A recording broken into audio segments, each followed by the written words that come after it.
Hello, everybody. Welcome back. YouTube.com/Geek Aloud. It's Thursday night. It's 8 o'clock. Ace has joined us again for the second week in a row. Ace, semi-regular. How you doing, mate? Yeah, very well. Look, got the hint that Unky probably was a little bit scared, maybe a little bit intimidated by my presence last week, and he's tucked the tail between the legs and he's left the scene. So I'm here to fill in, and just a happy Australia Day to everyone and anyone who's celebrating it. Sitting back and enjoying the camp. But thanks for having me again. Beautiful work, mate. You're always welcome. And of course, Bully, you're back with us after your camping trip. How are you, my friend?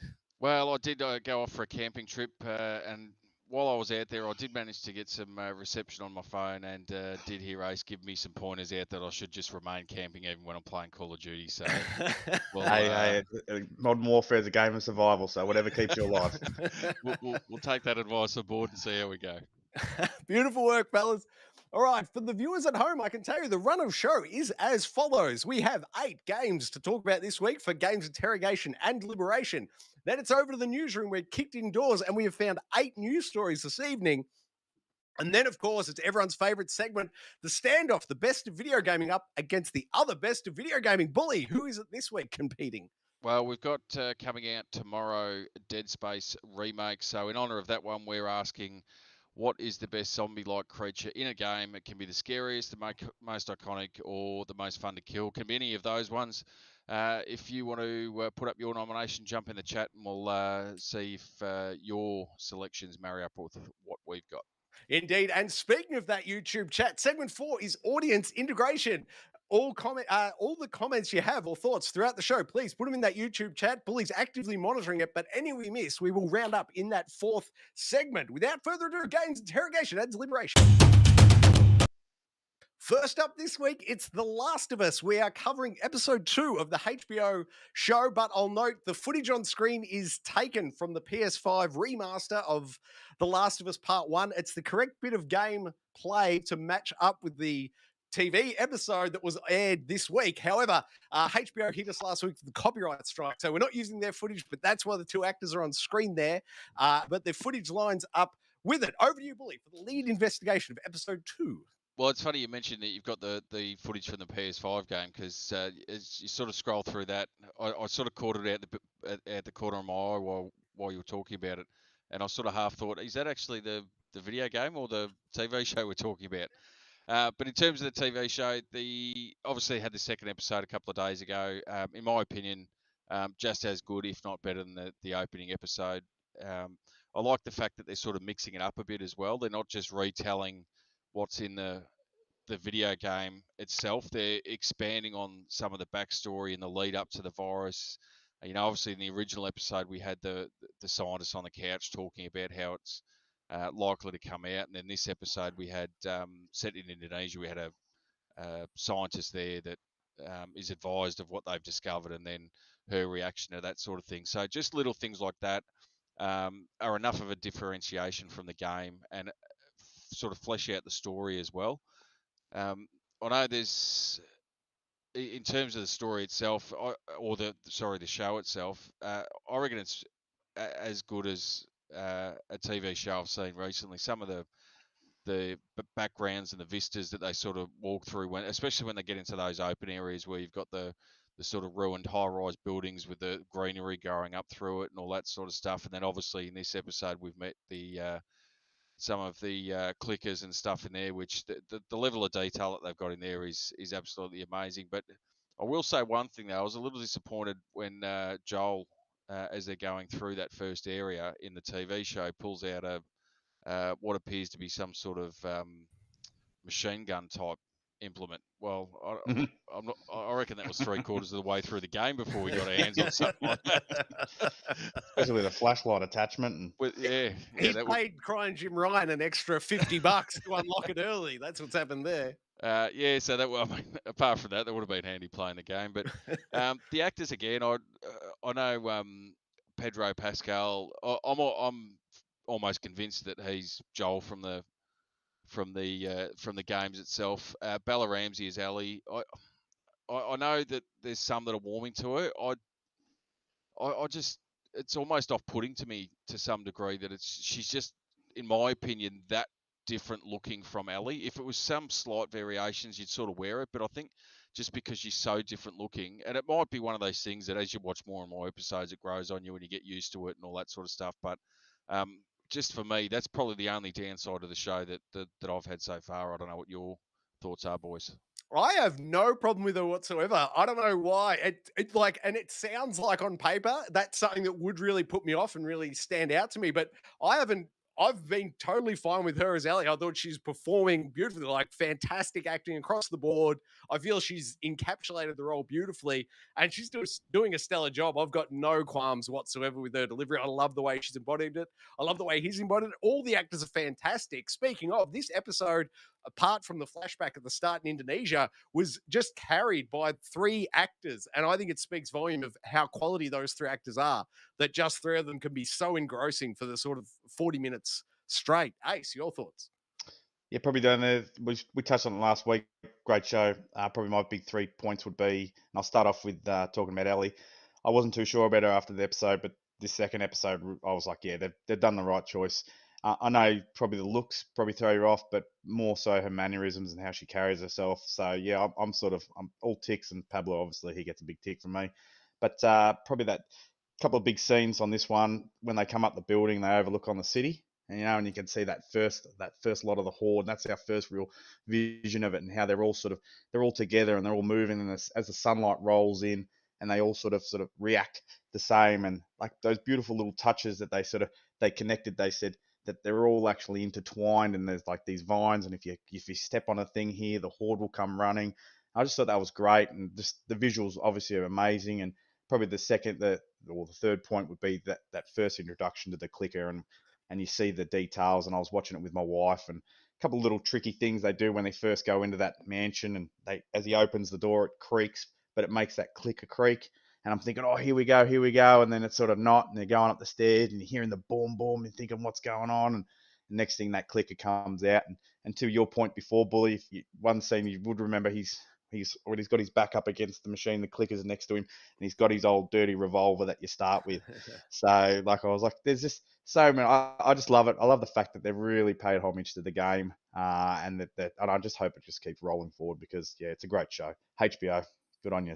Yep, smashing it out of the park. What did you blokes think about the switch? Obviously, in the game, it's the soldiers that are coming for her. Of blanking on her name, Tessa. I want to say Tessa. It's not though, is it? It's the other one. Is it Marlene?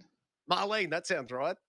In the lobby at the end, and she holds them back with the gallons of petrol, I'm assuming, and hand Oh, grenades. oh, But the thing is putting a thing down her oh, throat, like, and you're just going, oh, I was gagged. I oh, was like, oh no, no, no, and she's just trying desperately to get that. No spoilers, but she's trying desperately, and she never gets the lighter going. There you go and watch it. But what did you think of changing out? Like in the game, she's against the soldiers there having the fight, and then in the TV show, Yeah, they've switched it yes. to the clickers. How do you feel about that minor change? Yeah, for some reason when I was watching, I was like, I thought it was a gun battle, and then now you've Yeah. mentioned it, I was like, yeah, there was a gun battle, and you're up on that upper deck and you're shooting down. The soldiers keep pouring in. Yeah, no, that was a great touch. Yeah, that it hasn't retracted anything from the game. So yeah, no, that was a good touch. Yeah, I liked it as well. Bully, your thoughts on that, mate? Oh, you mute, Bully.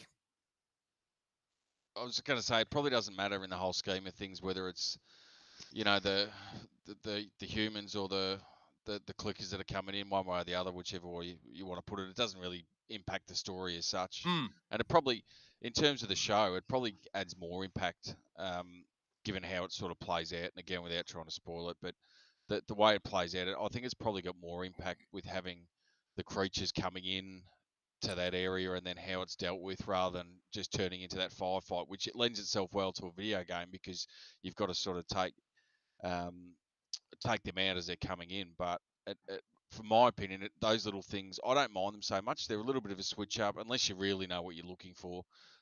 You could probably miss them quite easily, but they don't impact anything overly. And in fact, I would Yeah. suggest add to it. So I haven't got any issue with that as long as they stay sort of true to the main aspects of it, I guess. Yeah.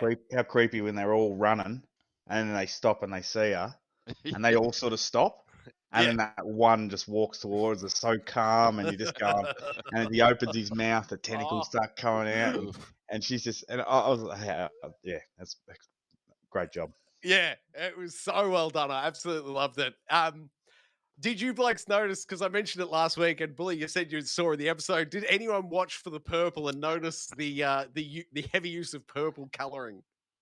No, No, well, not, funny because I was listening to it on the way home from work this afternoon when I heard you mention it, and I'd obviously watched the show last Yeah. night. So, but certainly it'll be something to look for in the next episode. Yeah.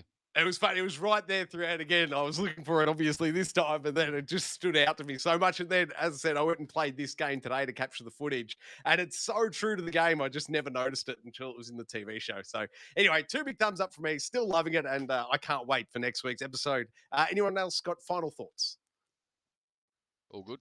All right, then. really just hoping that they keep up the great work. Yeah, I'm quietly confident they will be.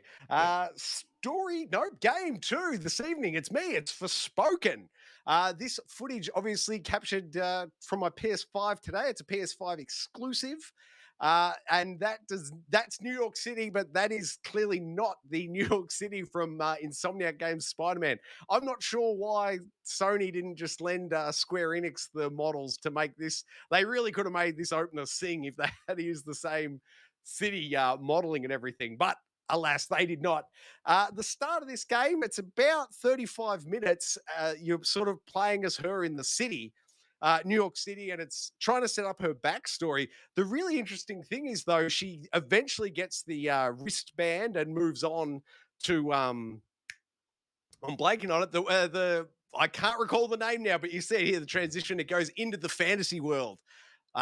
Tamriel? Nope, that's from somewhere else, but you're about to see it here. So there's, 35 minutes of her in New York City, and it's all kind of irrelevant and somewhat pointless. There's a lot of cheesy dialogue, and then it's all kind of for naught because you get here and then you have your standard, the start of Breath of the Wild, how you step out into the world and it's the big camera shot. They've got that essentially 40 minutes into this game. They have that exact same shot. And nothing that happened before it mattered. You know exactly why Breath of the Wild started there because nothing that happens to Link before then is relevant. So I don't know why they went to all the effort of scripting and making a New York City and then it seems they brushed it straight under the rug and they've moved on. We had obviously our hands-on impressions from the demo a few episodes back, and the gameplay is still there at its core. Is fun. The parkour system is fun. You're holding circle, you're pushing forward, you're mantling up, you're jumping over, you're sliding around. So here's the shot here where it's sort of you step out, you come out, cross the threshold into the main world. And honestly, the game could have started right there. I don't know how many man hours would have gone into making New York City and all the scripting and motion capture and all the rest around it, but I can't see any point to it. The game should have started right here. We would have been off for a better time. But the gameplay itself is a lot of fun. If you're a gameplay first gamer, this game is definitely worth picking up. It's the big open world bully. It's a lot like Sonic Frontiers. It's got the big open world. You run around, you just have fun in the open world. But I'll leave the voice up for now, but there is no way I don't think I'm seeing through having the voice of the wrist strap and her just bantering back and forth, swearing at each other and not being very compelling. So the story, very soft, but the gameplay, top notch. Bully, any thoughts? No, well, I still haven't gone and had checked out the demo. So I was sort of, from what I'd seen, I'd had enough interest in it. But then, funnily enough, the closer it got to the release date, I sort of waned a little bit. And then there was a couple of other things that caught my attention. Obviously, as we spoke about before, Dead Space coming out tomorrow, and there's a couple of other games that we'll have a chat about shortly. But it's just sort of waned off a little bit, and I don't know. It's one of those things. I don't know whether I'll end up going to pick it up shortly, or whether it's just going to be one of those games that's either just sitting on the wish list for a while. I don't know. Just having only seen video clips of it, how does it compare sort of graphically to other games with that sort of style? It's not top tier. I was playing The Last of Us today as well, and it's the leagues apart. Like The Last of Us, 10 out of 10 visuals. This is you could almost argue it's PS4 visuals, almost. Like it's a bit bigger, it's a bit more immersive, but honestly, unless you're dying for an open world game, unless that's really what you need right now, I say just wait for this to appear in, Game Pass or PlayStation Plus. It's worth playing. Like, that system is awesome. And I'd say get the demo and play it because you can get that magic, experience and experience the parkour traveling, which is fun, but there is no need to pick this game up anywhere near release. Like, definitely hold off, pick it up for $20, or as I said, when it enters one of the free services, absolutely then. But I think the story was one of the main things they were trying to sell it on, and the story just is not compelling, in my opinion. Ace, any questions? Um, for me, this game sort of I did see a picture the other day of when they first released and they first sort of announced this game, and the graphics on it were like insane, and then the actual release graphics, there was like a comparison picture, and it looked like they had pulled back a lot. To be honest with you, I hadn't really looked much into it. It was a game that I was thinking about getting, and I'm in the process of finishing God of War. I've just picked that up again. If you're listening last week, I put it down, but I'm back in. So I was probably going to go on to this after that, but from your review so far, it doesn't sound like maybe that's the way to go. So yeah, I I'm interested, and with Hogwarts coming out soon, Yeah. maybe I'll just wait. I'll wait it out. I'd say when this game's cheaper or free, 100% pick it up and have a look. But I see no reason to part with your hard-earned cash at this stage for this game. It's like, I'm glad I picked it up. I'm glad I've experienced it. But honestly, you could get the same experience out of the demo. And I reckon 40 minutes is probably all you really do want to put into it at this stage. As you said, guys, it's such a chockers year for releases. There's just no reason to be hightailing it to this game. Yeah, The yeah. gameplay itself is good, but there's so much getting in the way of the gameplay, story-wise. Well, exactly what you said. Like if you're talking about 40 minutes of development into an area that you never see again after that period of time, that lends nothing to the story, that Yeah. really serves no purpose, and probably that time could have been better spent sort of polishing the graphical style or the story or any of those sort of elements. I can't. I can see it if as a sort of introduction cutscene, but to spend 40 minutes Oh, playing around in that area, I find ludicrous, to be honest. you know how some games take like RPG elements and throw them in, like used to a first-person shooter, and now it's like the Wolfenstein games, first-person shooter plus RPG mechanics. Yeah. They've taken an open-world adventure like a Zelda Breath of the Wild, and then they've added walking simulator to the first 40 minutes, and it's just like, why would you do that? That is not a good choice. No, well, especially if part of the selling point for the rest of the game is the traversal and the parkour and how you move through the environment, and then like you said, you spend the first little bit just plodding around. But maybe, I don't know, maybe that's done on purpose so that when you actually get to the parkour pit, it feels a lot more fantastic than what it is. I don't know. Yeah. Combat, Troy, give us a rundown. Combat. I love the combat. As soon as you get to the combat, this game is fantastic, but I'm a gameplay first guy, and you can't give me 40 minutes of a walking simulator and bad dialogue to get to the parkour. That's what I'm saying. Pick up the demo. You can be parkouring in, sub 3 minutes in that and using all the magical spells. But as you do it, you're like, oh, this is, Sonic Frontiers. It's that same open world feel, like little bits to do here and there, pick up some stuff. If you've played Sonic Frontiers recently, honestly, there is nothing compelling about this game. Seriously, wait until next Christmas, pick it up for free if not damn close, and play it then if you're still keen. But the gameplay itself is fun. That secondary fire mode, when you got the swords, when you got your summoning your fire demons and everything, that stuff's all great. But there's so much getting in the way of getting there. So many pop-up menus, so many nag screens. They Is there armor customization, clothes customization? Yeah, there is all cosmetic. Well, it's not just cosmetic because it's, you upgrade, you get a level 3 robe and exactly. It's got all that. You still have to run around. RPG. You have to run around pressing X on everything to pick up everything. There's 5 items on the ground. I have to go and press X on every single item. Yep.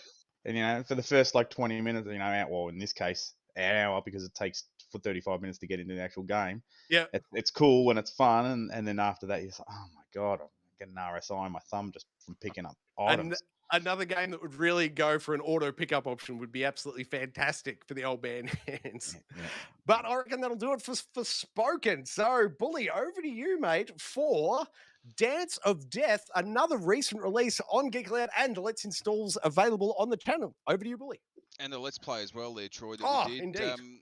So, a bit of an interesting one. I checked it out because we got the we did the Let's install, and then, as I said, we did the Let's Play on the back of that, so that sort of garnered a little bit of interest. Initially, I sort of was a little bit intrigued. It was, it comes across as almost like a reimagined version of the 90s style LucasArts games, like the Point and adventure click games and the adventures point from and click. PC. Yeah, Yeah. that sort of stuff. So that sort of got my interest a little bit when I did start playing it. I did the Let's Play of the first sort of opening 10 or 15 minutes and then went back to it after that. And it wasn't until you get through this opening area and then you land in London. So it's basically set in the 1800s or 1880s London. Um, there's a background of Jack the Ripper that's floating around. There's discussion about. This is not gonna spoil it too much because you find this out fairly quickly. But the dog in the game that you can play as is actually a human that's been cast with a spell that's turned her into a dog, and that was done by Merlin the Wizard, who's over 1,000 years old. So there's that element of it as well. There's the element of Jack the River. So all of that sort of stuff combined together with a adventure game or the point and click, however you want to sort of phrase it, really got my interest going until I got into that area in London and you start walking around the sort of more open areas and the movement of the character is borderline atrocious. It's this weird combination of like almost a tank control from the old Resident Evil games Yeah. combined with this sort of sluggish. If you push one direction, he sort of starts turning that way, and then it'll take a slight little pause before he starts moving properly. And I walked around there for maybe 5 minutes thinking maybe I was doing it wrong or, something had happened to change it or whatever it is. And it just carried on. I couldn't continue more than, as I said, I've done the 15 minutes of the Let's Play. I'll probably put another 20 or 30 minutes into it. And unfortunately for me, unless they can tidy up the character movement and sort of patch that in, and I don't even know if that's possible at this stage, but that's sort of where they've lost me. But the rest of it, it seems off the background of it and what the story's about would be really interesting. That those different elements that they've got brought in, but it's just when you said before, Troy, about you're a gameplay first. Well, this would have you throw the control at the wall. I would have thought. I have gone hands on with it, mate. The first thing that jumped out to me though was I really dig the hand drawn backgrounds, the artwork you can see. The character models, obviously 3D character models, but that whole background there, like the woods and everything, the buildings, all the backgrounds are phenomenal. I love the way it looks, but absolutely to your point, from a control standpoint, I can't tell you how many times I walked out of frame and the character was still in the space, but you couldn't see the character, and you're like, how do I get back onto the screen so I can navigate to the next thing? Well, Navigation is a it's big funny you issue. say that because I did it in one section where you walk to the edge of the screen. It doesn't stop you, but it allows you to keep walking. So you're not Yeah. just off the screen, you're continuing to walk. So when you then go, oh no, hang on, I can't go that way, I've got to come back, you've got to wait 4 or 5 seconds for it to traverse the area that you've walked off the screen before he pops back on the screen again. Yeah, and when we hit London, mate, I don't know if you went off to the left side there when you first spawned, but there's some boxes. And I Yes, actually yeah. got him stuck behind the boxes off screen. And it took me about 10 seconds to work out how to navigate him back out from behind the boxes to get him back onto the level. So, absolutely, the navigation needs to be cleaned up. However, I think it is fixable through a patch, mate. Do you recall The Witcher 3, when it launched, had those awful controls? And then I think it was about a week later, CD Projekt Red released that patch and just cleaned it right up. And now it's known as the alternative controller style. Yeah, look, I'm hoping they do that because if they did clean that up, I'd be more than happy to get back into it and have a look. As I said, the storyline has a lot of interest for me. Some of the supernatural elements have got a bit of interest for me. You've got Merlin in the background. I don't know how that sort of fits in, but all those things tied together. And I'm a big point and click fan from back in the day with the LucasArts style games. So all of those things combined, if you look at it on paper, go this would be a really good game and something that I'd actually put a bit of time into. But Yeah. I just can't get over the controls until they fix it. So I'm fingers crossed they do. Yeah, I'm right there with you, man. I love the idea, the premise of the story. I love the setting and the fantastical elements. But yes, I'm in the same boat. Until there's a patch out for that control scheme, and until they limit the player movement to the edge of the screen and they don't allow you to walk beyond it, I can't go back to it either. So I'll be waiting for that patch to continue. Ace, any thoughts from you on this one, man? I don't think you would have gone hands on with it. Yeah, look, the reality for myself, and look, I love all these indie developers and good on them. We need them. But, with so many AAA games, and you guys are in similar boats, children, limited time, full time jobs, I've got to be specific about what games and how many hours I put into each game. And if I'm going to get something that's just going to end up making me frustrated, then I'm not enjoying my time. And gaming should be about, enjoying your time, using it as a relaxing sort of thing in between when you've got nothing else to do. So, nah, not for me. Fair enough. Bully, any closing thoughts from you, mate? No, as I said before, fingers crossed they fix it up. Yeah. Perfect. All right, we're in agreement on that one then. Okay, next up, game 4 this evening. This is Hi-Fi Rush, the old stealth drop today during the, what is it called? The Microsoft Developer Direct, I believe. Announcement and release of this game in Game Pass. So if you're a Game Pass subscriber, you've been going hands on. The installs on the channel from memory, it was 15 gigabytes or 15 and a half gigabytes to download and install it. I've briefly gone hands on. I've put about 17 minutes into it. But Bully, over to you, mate. Yeah, that's probably, I put maybe 20 or 30 minutes into it. I didn't know anything about it. Obviously, a stealth drop, so I don't think most people knew that it was coming or much about it. But as soon as I started playing it, and the first thing it hits you is that graphical style. It's almost like a living comic book. Yeah, it's great, isn't it? The way it is, it's got obviously the still backgrounds, but then you've got your character moving through, and it looks like it's got a little bit of humor to it. Went through the first couple of minutes of the intro and the cutscenes and playing through all that and working out where you're at, and then you get to the first sort of combat scene, and lo and behold, it is a rhythm-based game, and much like I know we spoke about Mental Hellsinger last year. As soon as I started with the combat, I've just gone, oh no, oh no. Like a Batman Arkham City rhythm style, or If only. You've got the music in the oh no. background, so and you've got to hit in time with the beat. I think you can play it just normally like a hack and slash style game, but you get the most benefit out of being able to keep in time because then you get your attacks do more damage. And can I just jump in on that point? Yep. I just want to say that it's really important. That there is no penalty for missing and not hitting on the beat. It's just bonus points and bonus XP for getting on the beat. So there's no negative repercussions for missing the beat. Sorry, Billy, keep going. Yeah, so it might be, I'm happy to put a bit more time into it and see how it plays out, but I just had that almost feeling of not so much dread, but just, oh no, please don't. You've got me in with your graphical style, you've got me in with the quirky little story and a bit of humor, and then you've dropped that sort of gameplay on me, and I was sort of, because that was exactly what, as I said to you before, that was exactly what happened with Metal Hellsinger. I love the setup they had for it. I love the environment they had for it, the creatures they had for it, but that was very heavily, you had to hit that, otherwise you weren't doing anywhere near as much damage. So hopefully once you put a bit more time into it, you sort of work out where you're at with it, in terms of it's not that much of a penalty, and if you can continue on and get to some of the later levels where you assume it's going to get harder and you can still progress through without hitting those beats, it might be worth continuing on with. But at the end of the day, as you said, it's a Game Pass game. It's free if you've got the service, so why not jump on it? Well, I'm a way more positive on this game than you are, Billy. I agree completely with your points. However, I would argue that Metal Hellsinger, like, it had very negative repercussions for missing the beat. As I said, this one's got none, but the gameplay of this really spoke to me. Gameplay first gamer. I loved it when they finally, there was, and it's nowhere near a Forspoken 40-minute, it's more like 3 minutes and you're into it.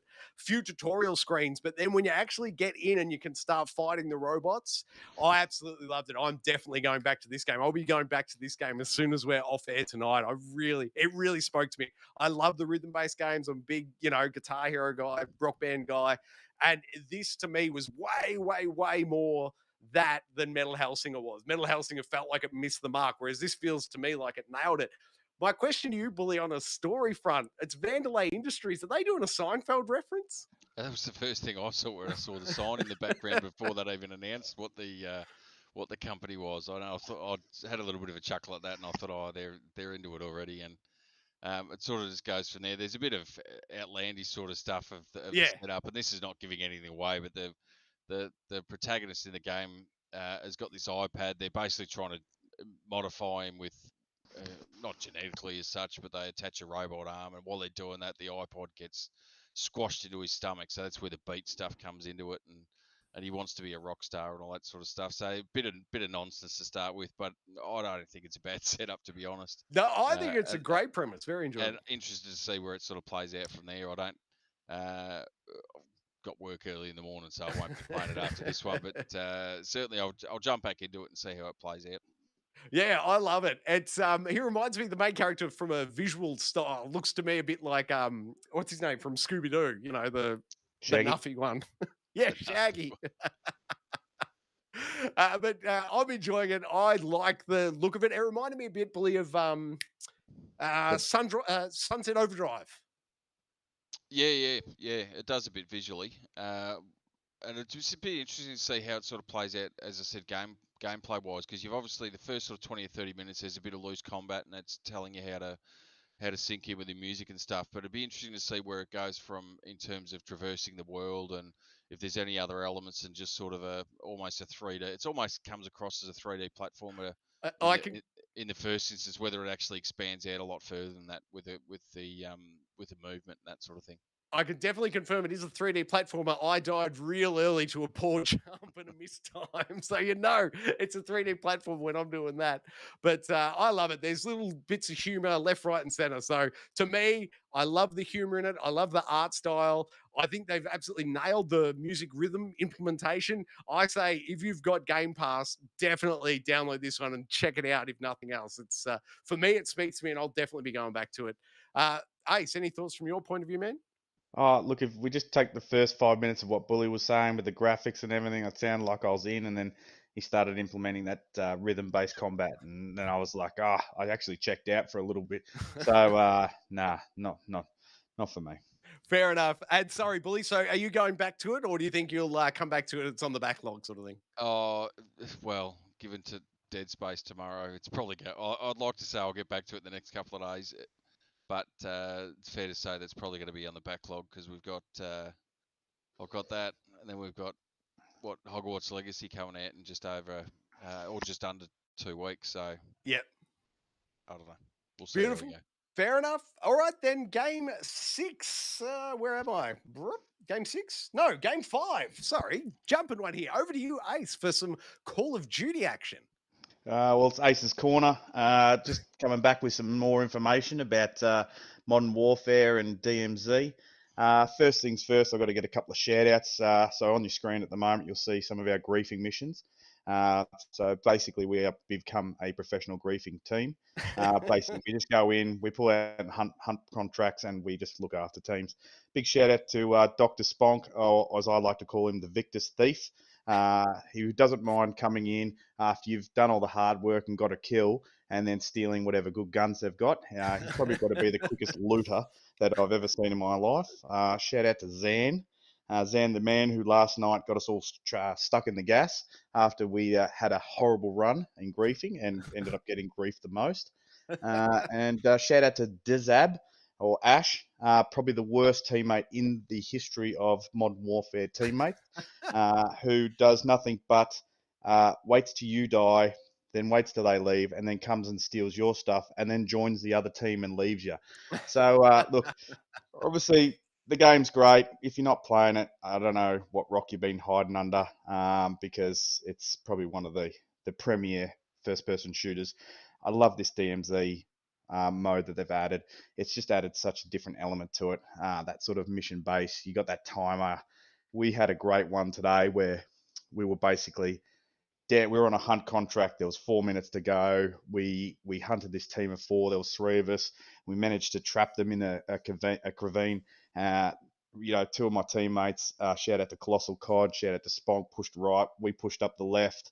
We jumped off this. They jumped off this cliff, and then I've come up around the side with pincer, moved them, and we were able to take them out, got the gear, and with about a minute left, I think we got to the final chopper. It's just exhilarating. Like, if you can get yourself a good team, for realistically, you don't want to be going in with any less than three. You're going to have a great time. I will say probably one of the most frustrating things and that we're experiencing at the moment is that when you die, there is a punishment. You lose your gear, and at one stage today, I was down to a pistol and an RPK. But Bully, I haven't seen you on there. What's been going on? Why haven't you been jumping on to DMZ with me and the lads? While we wait for Bully to unmute himself, Ace, I'll just ask, do you guys have a team name? What name does your collective go by? We don't really have one. It's just a collective of a bunch of shenanigan bringers. So actually, if maybe we will put a team out and we'll try and have our name as the Shenaniganers. I love it. What kind of schedule do you guys keep? Is this an every night sort of thing or every other night? How frequently are you guys jumping in there? Well, I tell you, Colossal Cod Dr. Sponk's probably the main man, and if you turn your PlayStation on within 15 seconds, you're getting messages on our group chat saying, "Where are you? What's going on? Why aren't you on here?" And I'm pretty sure there's been some times where he's been hiding in the bushes out the front of my house, because they're all sending me messages at the moment, going, "What's going on? What's going on?" But no, we just like a lot of gamers out there and sort of people in their middle age. You just find the time when you can. And, over the holidays, we spent a lot of time staying up till 2 a.m, trying to relive the old glory days. But look, generally, if we can, a Wednesday night would be lovely. Just any night we can, because, it's just, you can't always make time to see everybody. And this is a great way to sort of catch up with your mates. Yeah, definitely. And sorry, Bully, you're back now, mate. Sorry, Ace, your question for Bully? Bully, I haven't seen you on DMZ. You keen to come and jump on with the boys? Well, I don't know after the slapping I got last week. I don't know. That's all right. There's a ghillie suit that you can buy that practically makes you invisible. So we'll log in. We'll find a nice little bush for you to hide out, and we'll come and chuck you a couple of rations and maybe a couple of guns, and you can exfil with us. Oh, that sounds like a plan. And I have to agree with you with the old Dr. Sponk. I think he's lighting up my phone more than my wife calls me at the moment. The amount of messages I'm getting. Oh, he started a party. Hey, come on, boys, let's go. I'm ready to go. Okay, mate, it's 9 o'clock in the morning. I'm at work. I can't help you. Mate, he's got the glory of working from home. He's living the dream. Perfect. I love it. And any comments here on this footage that we're seeing currently, Ace? What was the story behind this one? Look, it's all just individual grief missions. I literally learnt the other day. I actually learned how to save videos with an argument with Dr. Sponk, just based on I said I got a kill, he said he got the kill. So then we had to revert back to video footage, and then we had to put the video footage out. Now, look, I cracked him, and then he came in, swooped in at the last second, shot the last bullet, and then managed to get the kill. But I'm showing the video footage going, nah, mate, look, like, I've cracked him. I've jumped out of the helicopter, parachuted in, done all this work. You've just come in and scooped up at the end and claiming the victor. But that's typical Dr. Sponk. That's the way he likes to play. And, it makes sense with some of the company that he keeps. Dezab, Spam, Zan, Colossal Cod, all of yous. You know who you are. Very good, mate. All right, I think that'll do us for Call of Duty. So I'll take the next one. Game 6 this week is Never Awake. Also, a recent release. This one only came out a couple of days ago. I believe it's PlayStation exclusive. Bully, if you could clear up that point for me, mate. I don't think it's available on the Xbox, the old Never Awake. And the pro tip here is it's one word. It's not two, Never Awake. You'll find something else. But one word, Never Awake, and you'll see this now. This game is absolutely fantastic. It's really lit me up. It's a twin stick shooter, but the whole premise of the game is the girl you're playing as, you're actually in a coma, and the 4 worlds are the 4 bad experiences she's had in life. So one's like eating your vegetables, another's going to the dentist. This one you can see here is her bad experience with little chihuahuas at the dog park. And it's all, obviously the young girl's imagination, but an absolute phenomenal implementation. I love it on the old man arthritis hands, dual sense. It's an absolute rip snorter of a twin stick, I should say, shooter. If you're a twin stick shooter fan, definitely check this one out. And as I said, it's got a compelling story, but as I'm a gameplay first gamer, I love it that they're just snippets. Here's a snippet of story, then there's the level, little snippet again, then we're back straight into a level. You can see there it's got the RPG elements. There's upgradable components. You earn currency in the level, buy a little upgrade, tweak your firepower, and then you're off into it for more twin stick shooter fun. It's hand drawn. Once again, kind of like the what was it? Dance of Death, really beautiful artwork. This is a phenomenal piece of artwork. If you're a twin stick shooter fan, absolutely check out Never Awake. I think it's a fantastic game. I've put maybe 2 hours into it at this point, and I'm already on to world 3 of 4. So I don't think it's particularly long, but I think there's a lot of replayability there. You know, you've got your what is it? You know, your leaded rankings all the way up to S. I haven't got any S yet, but there's certainly replayability. There's the online leaderboards for the high score chase. Everything about this game absolutely speaks to me. I love it. Bully, any thoughts, mate? No, I agree with you. It's I'm not generally a fan of the twin stick shooter, but the fact that they've done it as a side scrolling type one, sort of harkens back to like your R type games and that sort of mold. But the fact that you've got the enemies coming you from each of the angles in the 360 sphere, that sort of makes it a little bit easier to do that twin stick shooter stuff. And agree, just even the artwork is fantastic, and the the fact that it brings in things that would be traumatic for kids, I guess. Mm. And there is a little bit of a story to it as well. So when you progress through certain sections, there'll be commentary as just a snippet or one or two sentences that just sort of tell you different things. Like they'll say about how the girl's parents are always fighting and all that sort of stuff. So there's a little bit of a story in that as well. But the fact that they've put in things like, I think the first boss, and you can correct me if I'm wrong, was like the veggie garden, and it's eating veggies, and then there's the dentist and that sort of stuff in there. So yeah, just things that kids would generally be fearful of or have some sort of angst towards. It sort of throws all that in there. I don't know how. I think I'm still in the first world. I'm up to about level 7 or 8, I think. yeah, And it starts off, I thought the first 2 or 3 levels were actually fairly tame, I guess, as an introduction. And then it really ramps up the difficulty. And you start off just getting them from the right side of the screen as you're heading left. And then it starts to introduce them coming from behind you. And then all of a sudden, it's not left to right that you're going, it's up and down and sideways. And these pieces coming out from the background at you that sort of stop you, and then there's hidden little things, and it gets quite chaotic, and you've really got to keep on your toes and watch what's coming out of those little crevices and stuff at you. But it does allow you a couple of hits. It generally the best way to describe it is it's basically a set area, and you've got to try and collect these souls. You've got to get to 100%, which is what you can see that counter going up on the screen. If you don't make it through on the first run, it basically resets back to the start of the level, but keeps that percentage of souls that you've got, and then you've just got to keep ticking your way up until you get it. So the idea of the game is, when you talk about the replayability and the leaderboard and that sort of thing, is that the quicker you can collect those souls and do it on one run before it resets, is the higher your score is going to be, and the more that you get out of it as well. So certainly a lot of replayability to it. There's unlocks in terms of weapons and skills and that sort of thing. And I reckon it's just a fantastic looking game. I've just had a look. I don't think it's on the Xbox, but it is on Steam. It is on Switch, and it is of on course, the yes. PlayStation as well.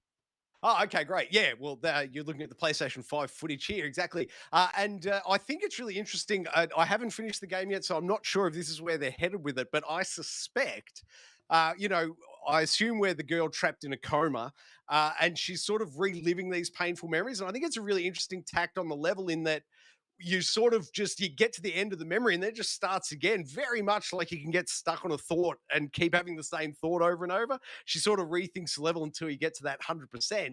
And I think, like, sort of backing that up is the fact that when you finish a boss, you're never actually killing the boss.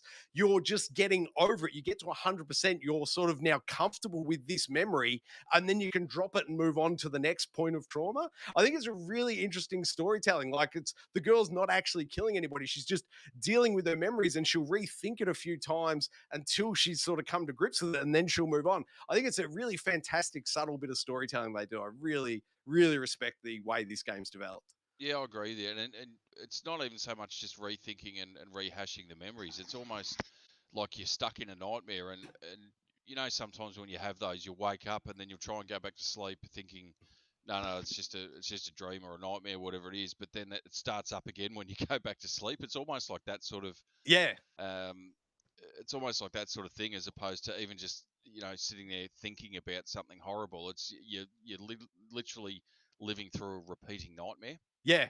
Yep. Which I reckon, as you said, I reckon it's a fantastic way to tell a story, and it really works in with the gameplay as well. Yeah, it's fantastic. Ace, any thoughts from you, mate? Oh man, I wish I was better at games like this, but I'm completely useless. I was playing something like I was that first battle. It looked like a bit Metal Gear Slug, Metal Slug. What is it? Metal Slug. Yep, And Metal Slug, I used to love that game, and I was just useless at it. I just could never master him, and I wish I was better at him because I love the graphic style. I want to be better, but just when you suck at something, you just sort of stop doing it. And I was playing something similar to this, was that Scott Pilgrim versus the World, Yep. and I was just so bad at it. I'm like, why aren't I better at this game? Like, I can get kills at 200 meters in COD, but I can't get past level 1 on this. So I wish I would love to pick it up, but honestly, I would be dead, and I'd be calling you guys and going, "What have you done to me?" Fair enough, man. I will point out, not that this mightn't get it over the line for you, but they do have a really cool mechanic whereby if you fail the level, you can pay. I think it was 60 rubies or whatever the currency is called. And then they call it what? Oh, do you remember the name of it? It's over something. Is it oversold, bully? At the end of the level, you can, and basically you get to replay the level, but your lives are doubled and the fire rate from your guns doubled. So they'll just, for a small fraction of your currency, they'll just overpower you so you can get through the level, get through the story. And because there's all the unlocks in it, you can sort of go up, unlock a bunch of stuff, and then go back and replay the levels with much better gear. And, it's a much better time. So that would just be me from the first level to the last. Pretty much, but it's an interesting one. Any final points from you on this one, Bullet?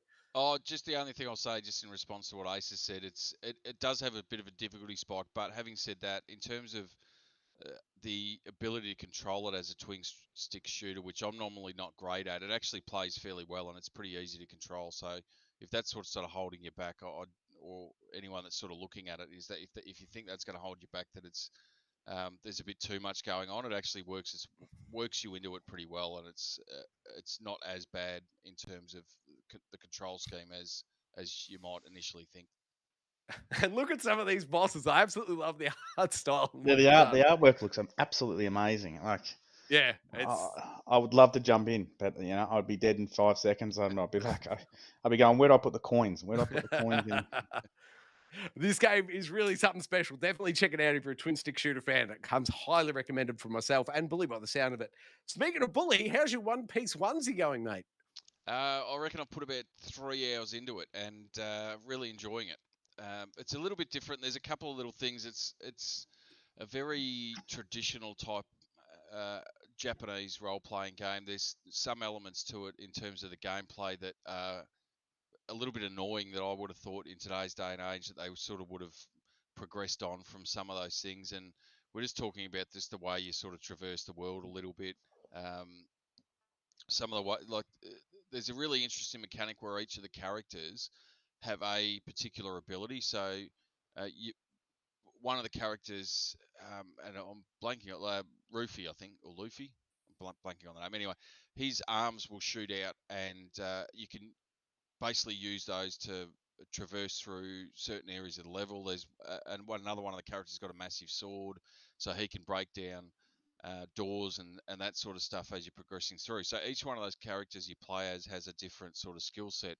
But from what I've seen so far, is that you can't adjust on the fly. You've got to stop, go into a menu. That's the character I want, and then go and use them to use that ability. Whereas I'd just love to maybe use the L or the R button just to flick through them. Would probably be a lot easier than that. Sorry, mate. Is it turn-based or are you doing all this real time? So that's in the overworld. As you're sort of traversing around the world itself, you can use those abilities to traverse the world, and then the combat itself. It's turn-based, but it's actually got a pretty interesting take on it, which I haven't seen before. So essentially, what they do is they break up the battle into basically 4 sections, and then within that 4 sections, you can have 2 of your characters in any one of those 4 sections at a time.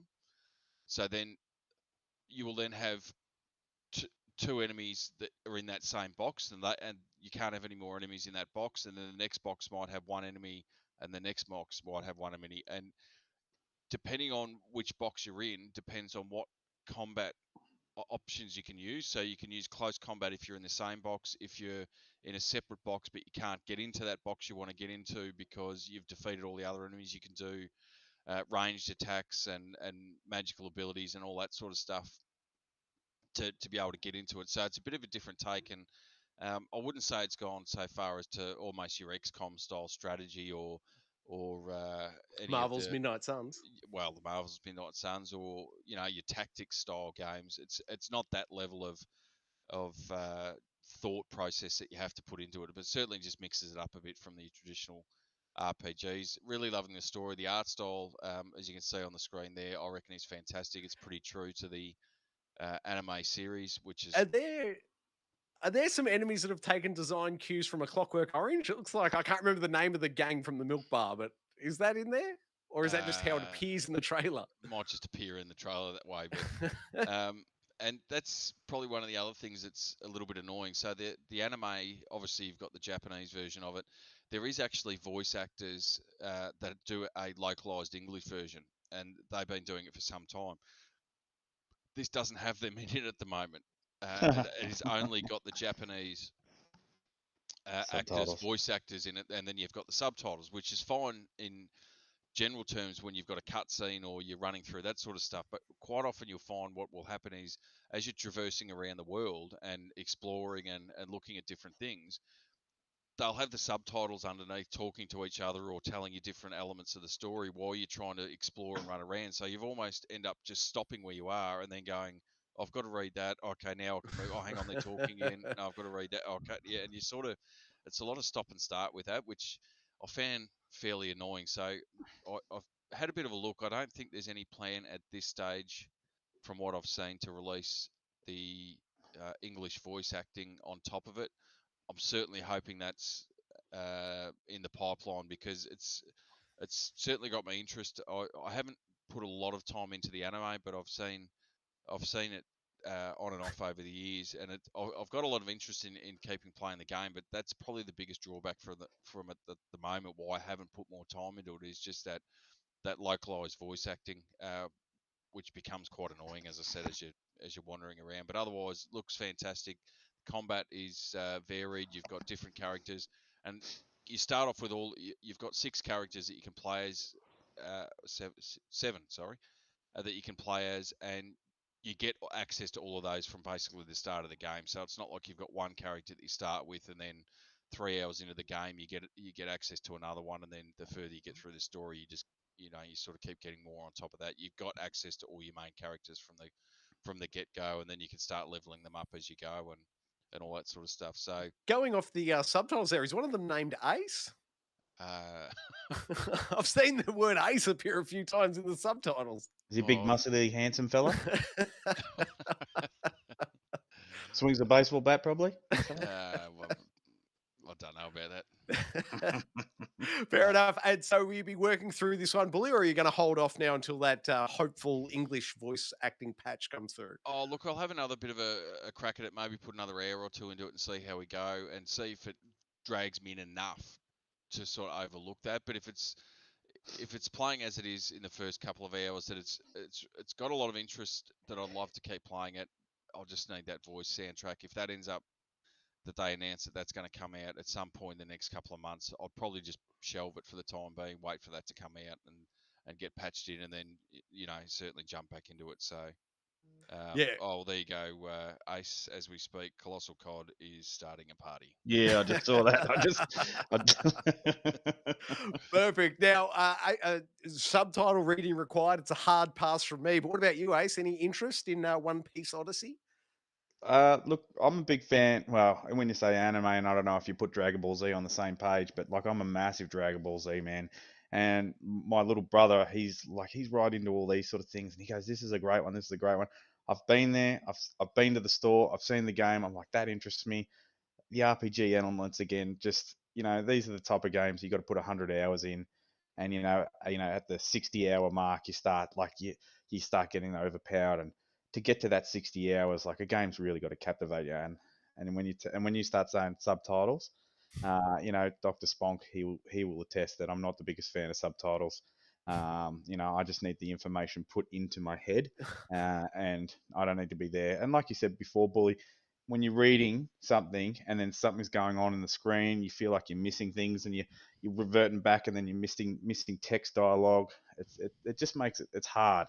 It's very hard. So it's Yeah, and disappointing when I they don't reckon put if it in they had English. taken, I've got no issue while they're running it through the cutscenes, but if they had have just limited some of that um, dialogue that's sort of back and forth while you're running around, it'd probably be a lot easier to play through and work through. But the fact is, you're missing out on story elements while that's happening, and Yeah, little that's interactions that you're sort of losing a part of the game while you're missing that and exploring. So, frustrating. yeah, I agree. Yeah. Fair enough, guys. All right, moving on from one Odyssey to another. Game 8 this evening is Super Mario Odyssey. Ace, over to you, my friend. Oh, I tell you, I must probably be the latest person to the party. Got this a very long time ago, and then over the Christmas holidays, chucked it in the old Nintendo Switch when I went away, and wasn't too sure how I'd feel about it. I'm an old school Mario from the NES, the Nintendo and the Super Nintendo sort of person. Got into it, found it very enjoyable. And for like just a summer holiday type of game, just kicking back on the Switch. If you're away, if you're taking the family away, if you're camping, if you're out caravanning, doing whatever you're doing, off seeing relatives, it was just really nice just to sort of kick back. I had a little bit of a funny moment before because I sort of introduced my son to gaming over the Christmas holidays this year, and this was one of the games. And so I thought to myself, oh, I better just check where I'm at in the game. I was like, oh, I'm at 110 moons. And then I looked at his game, and he's at 170, and he's 6. So he's eclipsed me in the same sort of time. I think he's nearly close to finish it now. I think there's about 300 moons to complete the game. So I'm sort of a little while off, but I'm one of those sort of perfectionists. For me, it's not the main game that I'll be playing, but it's definitely something that I sort of just come back to every now and then if I've got a little bit of free time, or if the missus wants to watch the Kardashians on the TV and I'm just in my room by myself, then I'll just be kicking back with the Switch and just plodding along through it. Love the graphic style, Yeah. love the gameplay of it, like the hat dynamics and how it all works, and found it sort of everything effortless. When you learn a new move, sometimes in like fighting games and stuff, you learn a new move and it takes you a little bit of a while. Even in God of War, it takes you a little while to sort of be able to implement it. But every time you get a sort of an upgrade, it just sort of fits in seamlessly, and like the way that the Switch plays, it's a great game. So yeah, I really love it. My intention is to finish it. Even some of these scenes, like just like Nintendo, I don't even know how they do it. Like, why'd they come up with like a pot plant that extends up to get gold coins? Like who's sitting there in this Nintendo pot plants, extendable pot plants? Like, but absolutely bizarre. But they're absolutely geniuses over there, and it's a great game. I love it. I've been loving it. It is a great game, mate. I absolutely love it. Bully, any thoughts from you on the old Super Mario Odyssey? Well, it's funny that you mentioned that you introduce a young fella and he's already blitzing you with the stars, or the moons, I should say. I think when we got this, my eldest was 6 or 7 at the time and started playing it and was very quickly overtaking me. And then he started jumping into YouTube videos and he was showing me all these different moves where you can bounce off a wall, then bounce off your hat, then bounce back onto the wall, then bounce off your hat again, and get into these areas that you shouldn't have been able to get into just by, using these little tricks that he learned. And I was just sitting there looking at it, going, "There is no way I would have the dexterity to do that yet, man." The 7-year-old's putting me to shame. Like that, but like, and on that, like, I don't know how you started your son, but I put my son on that assist mode, which just sort of like the fact that they put that in the game, like for this new generation of kids coming through, to sort of be able to like almost so like I look on my son playing it because I think I was about 6 or 7 at the time when I got my first Nintendo and was playing. They're like that, and like look, it's a very complex game and it's an adult style game, but they put those things in so that the younger generation can enjoy it. And look, he comes to me with problems most of the time. I'm like, mate, you got to work it out. Like it's like just like we had to back in the day. But and like you said just before, my son's doing the same thing. He's on YouTube going, I got to do this, or if I do that, or now I've learnt this trick. But back in the day when we were all playing, Mario, there wasn't those sort of that thing. But yeah, I just really wanted to give a shout out to Nintendo on that assist mode. I think that was a great touch. Yep, it's an absolute thing of beauty. All right, gentlemen, let's kick in a newsroom door, shall we? Bully, the right to remain newsworthy this week starts with Crystal Dynamics, sir. Over to you. Well, Marvel Avengers, I suppose we'll call it a live service game that they had running from a couple of years ago. I don't even know what the release date was. Was it 2019 that came out? Yeah, about there. I'm not sure off the top of my head, but that sounds right. So we've got 4 years in. It was fairly well panned from the get go. They didn't have a lot of material. The depending on who you speak to, the single player story was okay. I didn't find it that great. Others will say it was really good. And then you had the missions and stuff where you could play as the actual Marvel characters, and then it was basically how much money do you want to spend to unlock certain characters and levels and abilities and all that sort of stuff. But which one of the 6 currencies did you want to use to do it? Yeah. Well, it was. I mean, that's the problem. It was a mess from the get go.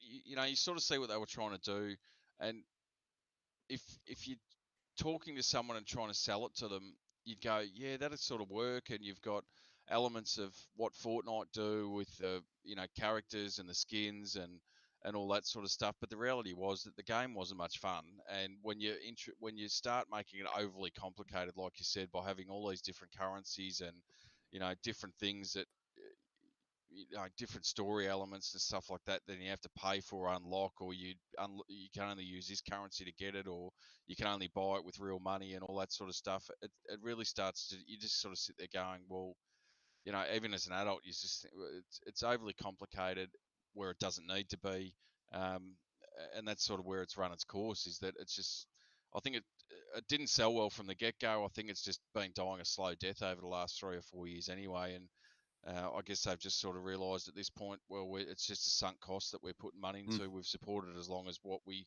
probably should, so that we don't get any ill will amongst the community, and we're pulling the servers at the end of the year after the last update in a couple of months, or not pulling the servers, I should say. I think there's still The game will still run. I think the game will still run, but there'll be no updates after this year, and basically what you've got is what you've got. I hope at that point, I don't know if they're going to make everything open and free. I'd hope they do, given that where it's really at the moment is that they just revert back to, almost a free for all on the characters and all that sort of stuff, which is probably the only life it's got left in it, to be honest. I think Sorry, go. they were just milking the teat of that Marvel cash cow, and they did an absolute horrible job. Troy, you can attest. I'm a massive Thor man. I call myself Fat Thor at baseball. And when I got this game, I was like, oh, so like I can be Thor. And then like I finally got him, and then like he just hit like a wet noodle. You're taking on regular characters, and you throw on the hammer. It's just sort of going through them and then coming back, and you're doing no damage. And the big thing that disappointed me, like, sometimes you just want to play these games single player, but once you got past the initial single player story, you could maybe get a little bit into the multiplayer, but then you were just hamstrung. Like, you needed to go in with teams of 4. And Yeah. it was so disappointing. Like, and we're going to talk about another Marvel game later, which just nailed the gameplay, nailed that superhero sort of style, the weight of the combat, the hitting, and this was just like even as the Hulk, you just slow, blusterous thing, and you're getting beaten up by some guy with an electronic baton. You're like I could just be some pixel character. Like you're ruining the whole backstory. So this. I installed this again recently, thinking, I'll see what the new updates are, and I think I started playing as Black Panther, and I got 5 minutes in, I was just like, yeah, and I deleted it again. Can I And ask you, mate, was it in one of your tiers of the high tiers of Game Pass, or did you pay for this one? this one, I think this one's just on the standard. Oh no, it is in the extras, yeah. So but I bought it when it first came out, but Yep. then I reinstalled. Yeah, right. Is it, Bully, do you know, mate, is it in Game Pass? I feel like maybe it's in Xbox Game Pass now. I don't know. I'll have a quick look. Thank you, sir. I wonder, fellas, do you think it makes it any easier for them to shut the servers down, being that Marvel's Midnight Suns is such a solid game? Does that help? Like, if you really want a Marvel game, there is a good one over there. Go play it instead. Look, I think, to be honest, it was probably irrespective of how that game turned out, it was going to die anyway. I think so. I don't think there's much more they really could have done to it. I'm surprised, to be honest, that they've actually held on this long. And yes, it is on Game Pass. Well, there you go. If you haven't checked it out yet, and it sounds like you want to bash your head Don't against the wall for a bit, by all don't bother. means. Don't bother. Just go and install Spider-Man if you want a Marvel game. Go and install Spider-Man, or Troy will say Midnight Suns. But yeah, this is just a big letdown. Oh, I've put so many more hours into Midnight Suns again this week. That game is so solid. I absolutely love it. I can't speak highly enough of it. That'll do it for this story, though. Story number 2, and I bet I've got to do one of these. Bully, WWE 2K23. Yeah, March release date, which I think off the top of my head was basically when 22 came out. So it looks like they're doing back to what 2K does best, is the annual franchise style releases, which is obviously they do with the NBA as well. I'm hoping against hope. I know there was a little bit of purchases that you could make in the last iteration, and you could spend money on packs and stuff like that. I really hope that that's the limit with it, and they don't go into the full NBA style where, if you have your own character and you're going to upskill them, you're basically going to drop hundreds and hundreds of hours to get their virtual currency, or you're going to pay through the nose for it, one of the two. So I really hope that doesn't come in. I don't know. I think the special, or the sort of special mode, or that you've got John Cena on the cover, and from what I've seen in the big gameplay selling point is that you play through a lot of his sort of uh, well-known matches and high-profile matches. And interestingly, though, from what I've seen, is you can also play against the wrestler that he was fighting in that fight, so you can sort of turn the tables and see how that goes. But I think, and I know you guys touched on it last week, and you as well, Ace, is that the biggest selling point for me in these games is not the most recent batch of wrestlers. It's the 80s and 90s Yep. WWF style, over the top, Yep. campy, Hulk Hogan, Yep. Macho Man, those sort of wrestlers. The ones they've got these days, I don't think have the same charm that they did back in those days, and that's where the selling point is for me. The more of those wrestlers that you can play as um, would be where I'd be spending the majority of my time, as Can I opposed ask? to the new ones. Can I ask on that point then, Bully? Is there any reason for someone in your position who's more the nostalgia trip? Is there any motive for you to move on from 2K22's wrestling iteration then, or does that have everything you'd want and there's no real selling features for you in upgrading? Oh, and it's been a little while since I played it, but from what I can recall, is that it was an unlock thing with trying to get access to some of those wrestlers. So whether that's an easier path in the newer one might interest me a little bit, but from what I've put a fair bit of time into the 22 version, and that probably would satiate me. I'm not Yeah. champing at the bit, Ace. Yeah, just on that very point, playing 22, it's enough. And similar to what you were saying, just going back on what you were saying before, because I was delving into it, and obviously Rey Mysterio is the cover character on 22. So you can play through Rey Mysterio's classic matches and then you upgrade other stuff like that. So I'm assuming the same process is just going to be now with John Cena. But again, they're not going to add enough from 22 that's going to make me buy this every year.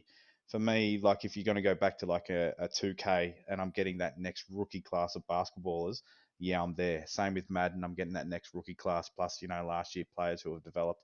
I'm gonna go there. But here you're getting the same thing. And the big thing that's probably going to be a letdown on this is that you lose all the progress that you've had with your previous characters. I'm going to have to look a little bit more into it. Are they going to tweak that My GM mode, which I sort of touched on last week, and I've really been enjoying. I don't know why. It's just some stupid thing that I just sit there and I could just plug in half an hour and just not really achieve much, but I feel like I've achieved a lot. So if they're gonna tweak that and just give a couple more things to me, give a few more options in the My GM, I'll probably give it a touch up. But again, that grab for cash. One of my favorite wrestlers back from the day was British Bulldog, and I went on 22. I was like, oh, can I get him? And he had to buy a pack, but in that pack, I got 4 other wrestlers for $15 that I didn't really want, and I'm like, well, I'm not spending $15 just to get him, so that I can bring him in and just use him in my GM mode. So yeah, I'll look. It's now that I've started again on 22. It's something that I'll keep a closer eye on. and I'll start reading into. And if they're going to make some adjustments and add a little bit more depth into like the My GM mode, then I'll probably start getting into it as an annual game. Yeah, right. Well, I would have thought maybe it'd be 3 no sales here for us, but I wonder if they had have instead just made John Cena's career like a $30 DLC for 2K22, whether all 3 of us would have given him the extra cash just to get it. Like maybe they need to go more the Destiny route. Just it's a platform. Every year we'll drop in a new, career mode for one character, but like leave the base game alone so everyone can keep their progress and stay where they're happy, sort of thing. That is something that I would be more interested in. Yeah. Like, And there's I, no way I'm going to pay for this. But yeah, if it was another $30 DLC, I'd probably jump on it day one. yeah, and not only that, I really think that's probably the future for the sporting franchise as well. Like you spoke about the NBA and the Madden games and that sort of stuff. If instead of trumping out full price for a game every 12 months just to get the updated roster, if you sold me that same roster for $20, and I could just dump that into the game each year, that'd probably satiate me for those couple of years. And then as a developer, you could probably go away and instead of just having incremental increases each year with the gameplay or little tweaks here and there, you could spend 2 or 3 years really developing and fleshing out the game properly. You then release another iteration of it that then has 2 or 3 years worth of roster updates and all that, and then you go back again and develop it that way. But I guess the only thing that would be holding that back is notoriously is that people will um, pay for them each year. They're Yeah. among the top selling games each year. The NBA 2K, the Madden, and the FIFA games sell like hotcakes. So I don't think there's really any incentive for them to do that. That they're selling the game with minor tweaks every year. They're making hand over fist. So yeah. Yeah. And look, I think with the wrestling, it's a little bit probably we're a little bit pulled back from it. We don't see it as much sort of as they do in the States. So I'm sure this would sell like hotcakes in the States. But for us in Australia, it's not as mainstream. We don't see it as much. We don't get it as televised as much. So it's hard to sort of break into our market. Fair call. All right, fellas. Story 3 this evening. Oh, it's back to the Last of Us TV show, Bully. What's going on? Well, as most of us probably anticipated, the TV show gets released and there's a spike in game sales. So for those that have never played it, and this has sort of piqued their interest once they've jumped in and seen an episode or two, for those that have never played it, it's bumped up the PS5. So the remake version that was released last year is 238% increase in sales. But interestingly enough, the Last of Us Remastered, so the one that was originally on the PS4 that released in 2014, I'll say off the top of my head. So the remaster of the original PS3 game, that's starting to get confusing, is also seeing a massive jump in sales. So up 322% on their previous sales based on just the release of the HBO series, which is also, I think, garnering, they're saying at the moment about 5 million viewers or thereabouts that they're getting at the moment, but that doesn't take it. That's HBO only. That doesn't. That's America only, is it? Yeah, so through HBO, but that doesn't take in affiliates. Like if you're then throwing in, like in Australia, you've got either Foxtel or Binge, so it's not encompassing those views.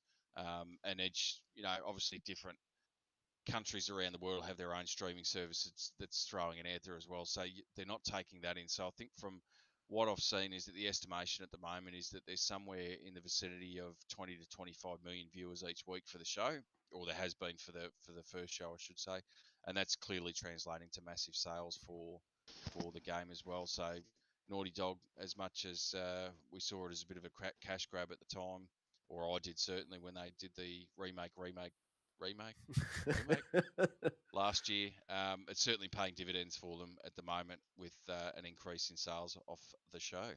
Definitely. And is it still full price on the digital storefront? I believe so. I think it might have been on sale while Over the Chrissy period? the summer sale was, or the summer sale here, or the winter sale I'll have in the northern end of the world. It might have been not on sale there, but if you give me a tick, and I'll find out for you. Fair enough. Ace, any thoughts on the massive spike in sales from The Last of Us? Makes perfect sense. Obviously, the show's a big hit, and there's probably a lot of people out there who either A are going back to it, or B are trying to introduce a new generation, saying, "Hey, you've missed out on a cracker." A quick question to you guys, Troy, Bully. I think you said before you played the first one just recently. Did you play it on the PS5 version, or had you play it on the original? Yeah, so I'd played it originally on the PS4, so the first remake. I played it on the PS4, and then got it again just over the Christmas period. Replayed it and that, and then obviously played 2 when it came out a couple of years ago. Was it worth the PS5 version, the upgraded? Is it worth it? Your guys' review, is it the same game? If you just want a little bit more polished graphics, are they giving you anything extra with it? It's well, in essence, yes, it's the same game, but the graphical polish that is there, along with there's some sort of minor gameplay tweaks as well, just with how you sort The of move around the movement. world and Bit some of of the the crafting stuff. the crafting stuff and some of the combat as well that they've sort of refined a bit. That's sort of more in line with the second game. Uh, Yeah, is it worth? I'm just having a look now. It's back to full price on the of course, it is. on the PS store, but I mean, What's is his it name? worth? Jim Ryan. What's his name? Crying. Yeah. Good on you, Jimmy. Oh, I got it on sale over Christmas in a physical copy for I think 70 Australian. So that if you're looking at the overseas market, that'd probably equate to about 40 American, which I was probably the top end of what I was prepared to pay for it. Certainly, I wouldn't be paying full price for it. I don't think it's worth it for that. But if you can get it for a bit cheaper, you get it on sale. I really think it's worth the investment, especially if you haven't played it for a number of years. Like I hadn't played it for probably 6 or 7 years, and to jump back into it and play, you really forget how fantastic a game it is. And then with the graphical and gameplay improvements on top of that, you could almost, it plays as well and looks as well as any game that's being released today. it's In on the fact, PlayStation probably the stand. top tier. So it's on the PlayStation catalog. It's like the The must-have. game collection, do you mean? Or Yeah, the original game collection. I'm assuming that's the PS4 version. yeah, so I played it through, finished it on the PS3 when it launched. What was that, 2013, I think, maybe? And then I played it Jesus. through on the PS4 and finished it a second time, maybe 2017, I think. And then I hadn't touched the story since then. So I am replaying it now in sync on the PS5 version with the TV show. So I'm playing it like little episode at a time and absolutely loving it. So it's the third time I'm seeing the video game of it. But yeah, you can absolutely see those generational leaps they're taking every time. It does. It's obviously the best looking and the best running version of The Last of Us, the PS5 version now. It's fantastic. And as I said, I haven't played it since I think 2017 was the last time I played it. So it's been long enough. It feels almost like a new game. It's been so long. And, it's almost running in parallel from a narrative standpoint with the TV show. So I'm absolutely loving it. I think it's a great experience. I love Bully dual. touched on it. Is the movement? So I found the original and so the PS4 version. It could be a little bit blocky at times. Did you find they sort of polished that, and the combat could be a little bit stiff? You find with the Nah, it's PS. fluid now. Fluid.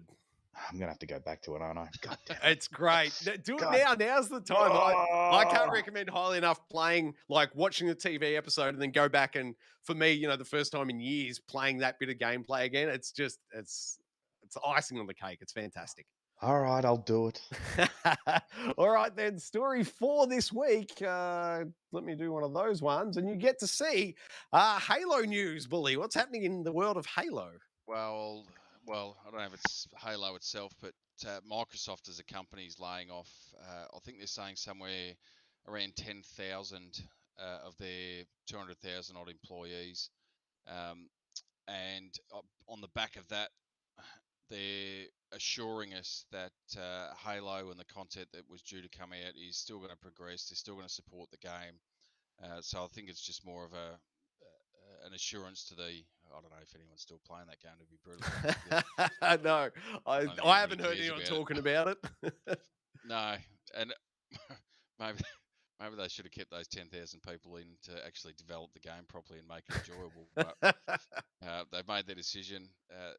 They're saying we're going to keep batting on with it. As I said, I don't know if anybody actually cares at this point. No, Do I you think, think the best way you can play Master Chief at the minute is if you've got the skin in Fortnite. Yeah, Ace, go, mate. do you think that this game would have had a bit of a resurgence if the TV show was a bit better? Definitely could have. Yeah, they crapshooted it. Sorry for my Oh, language, but it was a shocker, that TV show. yeah, and like again, you the contrast between the Master Chief TV series between The Last of Us, and look at what's happening with The Last of Us in game sales. And whereas this was a great game back in the day, and I'm sure we all played it. I wish they really put a little bit more time and effort into that one. Yeah.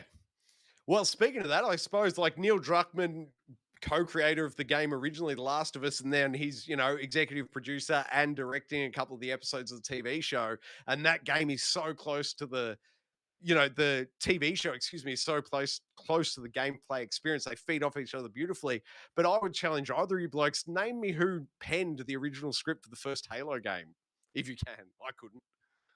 Oh no, Like, who's there at Microsoft to shepherd through the core story of Master Chief? I don't think that person is around anymore. yeah. So he was such a great character, and sort of growing up and like introduction, and like at the beginning of all of our gaming sort of career, everyone knew the Master Chief, everyone knew Halo, everyone played Halo, and I just feel like it's just slowly dripped away. And this is a game, like G.E.A. that if they really put the time and effort, and they did, this franchise could have gone forever. But yeah, I don't know what happened. Speaking of GTA, I rolled credits on GTA 5 this week and deleted it off the drive. I finally finished it for the 5th time. Who'd you All right. kill?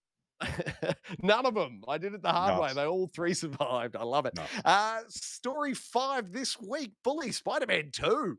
Spider-Man 2. So we're a bit of a so it's a release, but the actor that's playing one of the characters in there is saying that it is massive, it's astonishing, it's going to be a much bigger game than the first one, and obviously bigger than Miles Morales, which was the sort of cut down version on the release of the PS5. But this is going to be much bigger. The story is going to be much better. It's going to be something that's going to blow our minds, and it is definitely coming out this year, according to the actor. But we haven't had anything from the studio itself to confirm that. So, other Massive than to and say, astonishing coming out of the actor's mouth. I think maybe we just heard from Insomniac's PR department.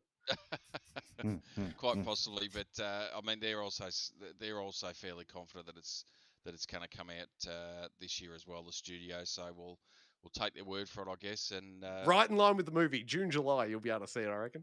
well, there you go. And then maybe a September-ish release date just after the movie. But looking forward to this one. I know we spoke about it a couple of weeks ago as one of our most anticipated games. The original was an amazing experience.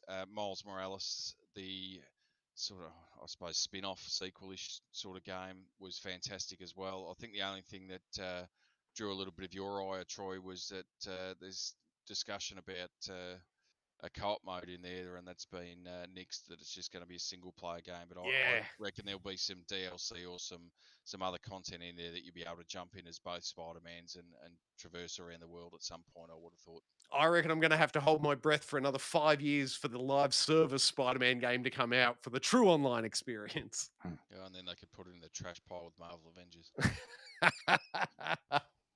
All right, then. Story 6. This one's never been on the trash pile. GoldenEye 007. What's going on there, bully? Well, another sneaky release from the Xbox Developer Showcase today that it is coming out. Well, what date are we now? 2 days' time, Australian time. So, releasing on the Xbox and the Nintendo Switch, coming out on both platforms. I don't know whether it'll be a retweaked version, because I don't know how those controls are going to hold up. To be honest, I went back probably 12 months ago and tried to play the original on the The single stick. N64 with a single stick, and it was. Did you have the rumble pack in? Oh, I didn't even get that far. It was putrid, and it was hard to play. So if you put a bit of time in it, I'm sure you could relearn it all and get back into it. But I'm hoping they sort of redone the control scheme that would suit the modern gameplay with using the right stick to change your viewpoint and your left stick to move, which I would think that they would have to. Otherwise, it's not going to play well at all. But Certainly, they're talking about online play as well, Oh, which will be something that might. Well, it sounds like it's getting Ace's in the nether mouth regions. Hey, imagine drooling. this on the Nintendo Switch, kicking back in bed, just rocking a bit of 4-player. Hey, hey, As long you as guys long can as imagine it? as long as someone doesn't play his odd job, because that's just cheating. Yeah, yep. I'm looking forward to going hands on though. Do we know it was an Xbox Game Pass, Bully? I don't believe so. Give me Oh, a moment and I will check out for you. But I don't think it was a Game Pass release. I'll tell you fair what, enough. if they tee this up on 4-player on the Switch, I'm assuming you guys have all got one. We'll do it. Maybe the 4 of us will do a live stream, and I can tear you all up. Sounds good to me, mate. Sign me up. Lock it in, Eddie. I love it. Let me ask you this one: are you going to get Dead Space remake, Ace? Oh yeah, well, actually, the Dead Space, actually, funnily enough, wasn't one of the games I was super scared of. But at the time, I was a little bit younger, and so I think now probably no, I would be too scared. So no, probably not. Well, That then I'll game, have that game had some jump scares. that. It But did. at the time when I played it the first time around, I loved it. But yeah, I don't know. I'm older, and my heart's not as quite strong. Fair enough. And I do Bully. tell a fib. It is on Game Pass, releasing in Ah, a couple of days. perfect. So tell me this, Bully: will you be playing Dead Space first, or are you going back for some GoldenEye action? Which one's going to get Oh, first viewing? well, I think it comes out Saturday Australian time, so I might have a bit of time to do a bit of GoldenEye before I go to work. But I think tomorrow I'll be swinging past old JB's on the way home from work and picking up Dead Space. So that'll be for tomorrow night's gaming. Very nice. I love it. No other news on the GoldenEye front. Should we move along? Move along. All right, then. Oh, now here we go. I'm looking forward to this one, fellas. Redfall. We got some new news at the developer direct today. Bully, what happened? Release date for May this year. So finally, some good news coming out of the Xbox camp, because obviously their other one that we're still waiting on a release date being Starfield. I think last I heard had been maybe they're hopeful mid-year, but we've got a definite release date on Redfall, which will be May 2. That'll be obviously coming out of Bethesda, so that will be a Game Pass launch game on the Xbox consoles. Again, looks amazing from what I've seen. Did you And blokes see the gameplay today from the developer direct? I haven't seen today's gameplay, but I have seen some previous gameplay, and it does look really good. And I mean, the reality is, if it's on Game Pass, which a lot of these games are going to be, especially the first party crew, Bethesda and the like, that you've got Game Pass. I mean, really, what do you got to lose? You download it, you chuck some time into it. If it takes your fancy, it takes your fancy. If not, well, you've lost nothing really. Seeing today's footage, it really, to me, looks so much closer to Back for Blood. Today's footage, I'm like, I didn't feel like they did themselves any real favors with that gameplay footage today. I looked at it and I went, well, I could just play Back for Blood today. It looks so similar to my eye. Did you see any other days? No, I haven't had a chance to have a look at this one. But if it's in that zombie sort of horror survivor sort of genre, then it might be something I might have to have a look at. Did you say this is an Xbox exclusive? Yeah. Yeah. Oh, maybe I have to do it through the old screen. What is it? Screening? What am I doing? Game Streaming. Pass, streaming, Yeah, xCloud, I think is the yeah, one you're that's looking the one. for. Yeah, that's the one. No other news on the old Redfall, Bully. Are you keen? Where are you sitting at, mate? Is this a day one purchase for you? Well, it'd be a day one download on the Game Pass, Yeah. certainly. Yeah, I'll be jumping into that. It's funny because you talk about Back 4 Blood, but it actually gives me almost a proper fleshed out zombies mode that we get in Call of Duty. It's almost like a fleshed out version of that, and a proper full sized game that has those sort of elements with it as well. So it'd be interesting to see what the final product actually looks like, because as you said, you get certain vibes depending on which trailer you see at which time, I guess. So time will tell how it actually plays out. Perfect. All right, then the final story for this evening, once again, from the developer direct. Hi-Fi Rush out on Xbox Game Pass today. It is, and we spoke about it in our games rundown before. But if you missed that section of the show, it's out today. Another mystery dump from Xbox there. They're just throwing it up there. As I said, it's funny that a game like this, and as you can see in the screen there, it's Shinji Mikami who's done I think the last sort of games he did was Evil Within, which I know Unky's a massive fan on. So this is a little bit of a departure from that. But given his sort of credibility in the industry, the fact that they haven't sort of had a run in time for this and a media campaign up to the release of it, they've just gone and said, "Here it is." Well, um, it's a bit strange, but then by the same token, and I spoke about it before, is that we've had Starfield delayed out of what was supposed to be the first quarter of this year. Redfall, which we finally got a release date for, but there's been a bit of disappointment in recent times with the Xbox offerings, and what we were looking forward to has been sort of kicked down the road a little bit. So maybe this is just one of these ones that they've sort of thought, well, Little we'll olive throw, branch. yeah, we'll throw something out today. We'll follow that up with GoldenEye in a couple of days, and that sort of gets people talking about Xbox again, and maybe looking at Game Pass and that sort of thing, and might satiate some people until you start getting to those bigger and more anticipated games. I'm going to say 2 big thumbs up for me. Definitely check it out if you like your music rhythm games. Did I just? Oh, yeah, look, mate, go. I think I heard bully. Did you say Unky and credibility in the same sentence?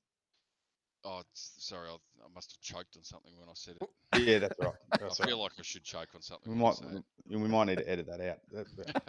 it. Sorry, mate, it's live. All right, next up, it is the new releases for this week. Thanks to Game Informer, fantastic list. Top of is Forspoken. They gave it a 7.5. Sitting a bit under that from my liking. Bully, over to you, mate.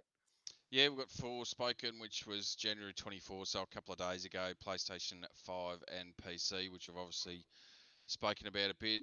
We've got Kingdom Rush coming out on the same day. Don't know anything about that unless you guys do. Tower Defense, I believe. Tower Defense, there you go. So no interest there. Risen is 24th of Jan as well, which is actually an old 360 game. I'm not sure what other consoles it came out of, but that's an old game. Sort Was of it the 10 or 15. pirate RPG? Yeah, that's the one. So I don't know whether Yeah. they're re-releasing it or redoing it for the current console. So I haven't really looked into that, but it scored fairly well when it was released a while ago.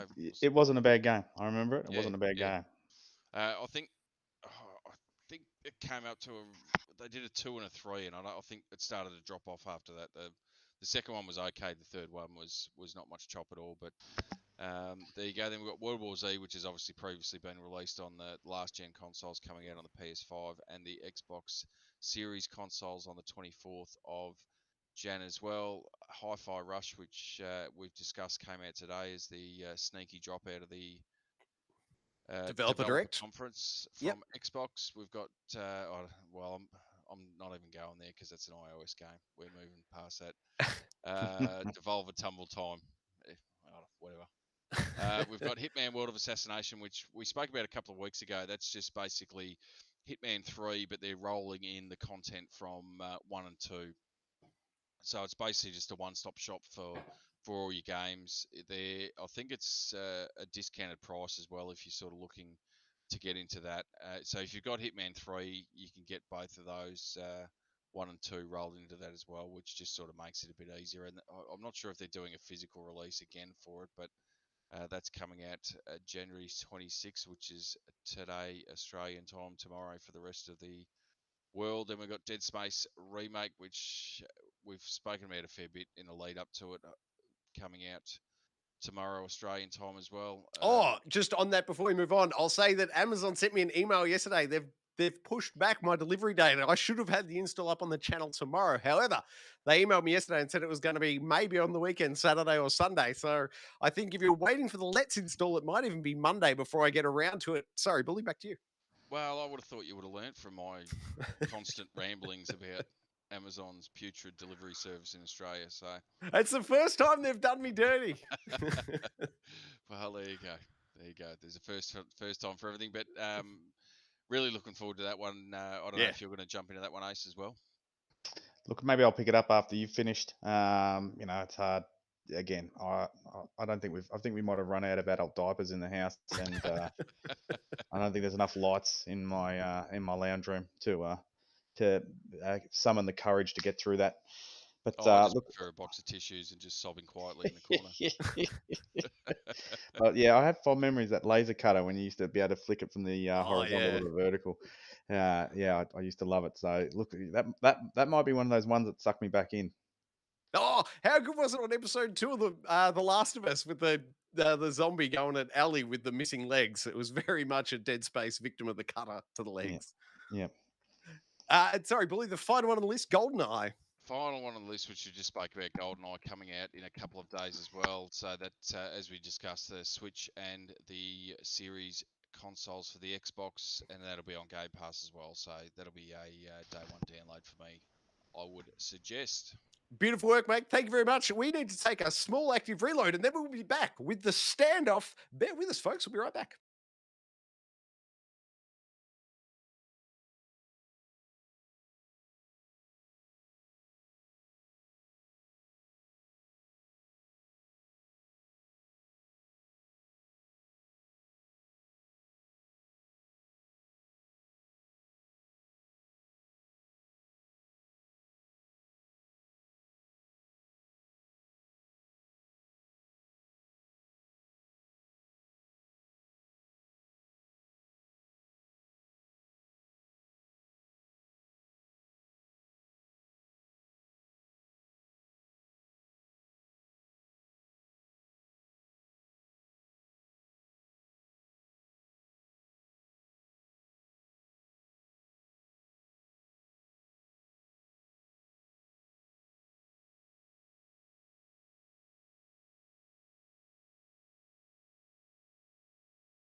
Who will fight?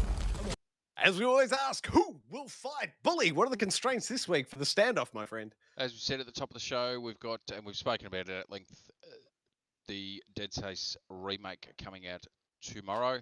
So, in honor of that one, we are saying, what is the best zombie-like creature in a game?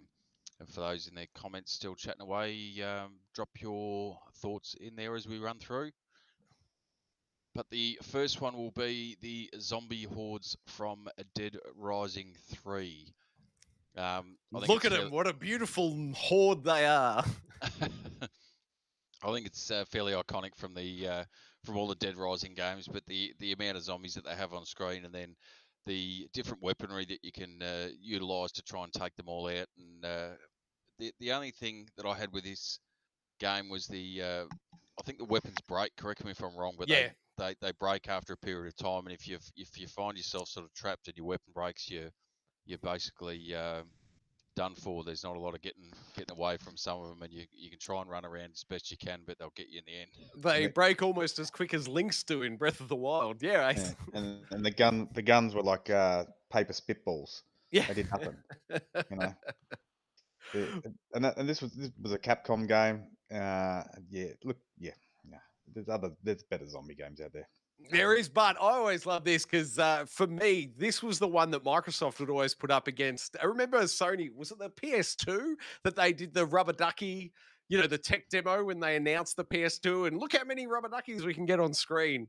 And then I reckon a month later, the first footage of this running on an Xbox came out and it was just a chalk and cheese moment, how many zombies they can get on screen. It just looks fantastic every time.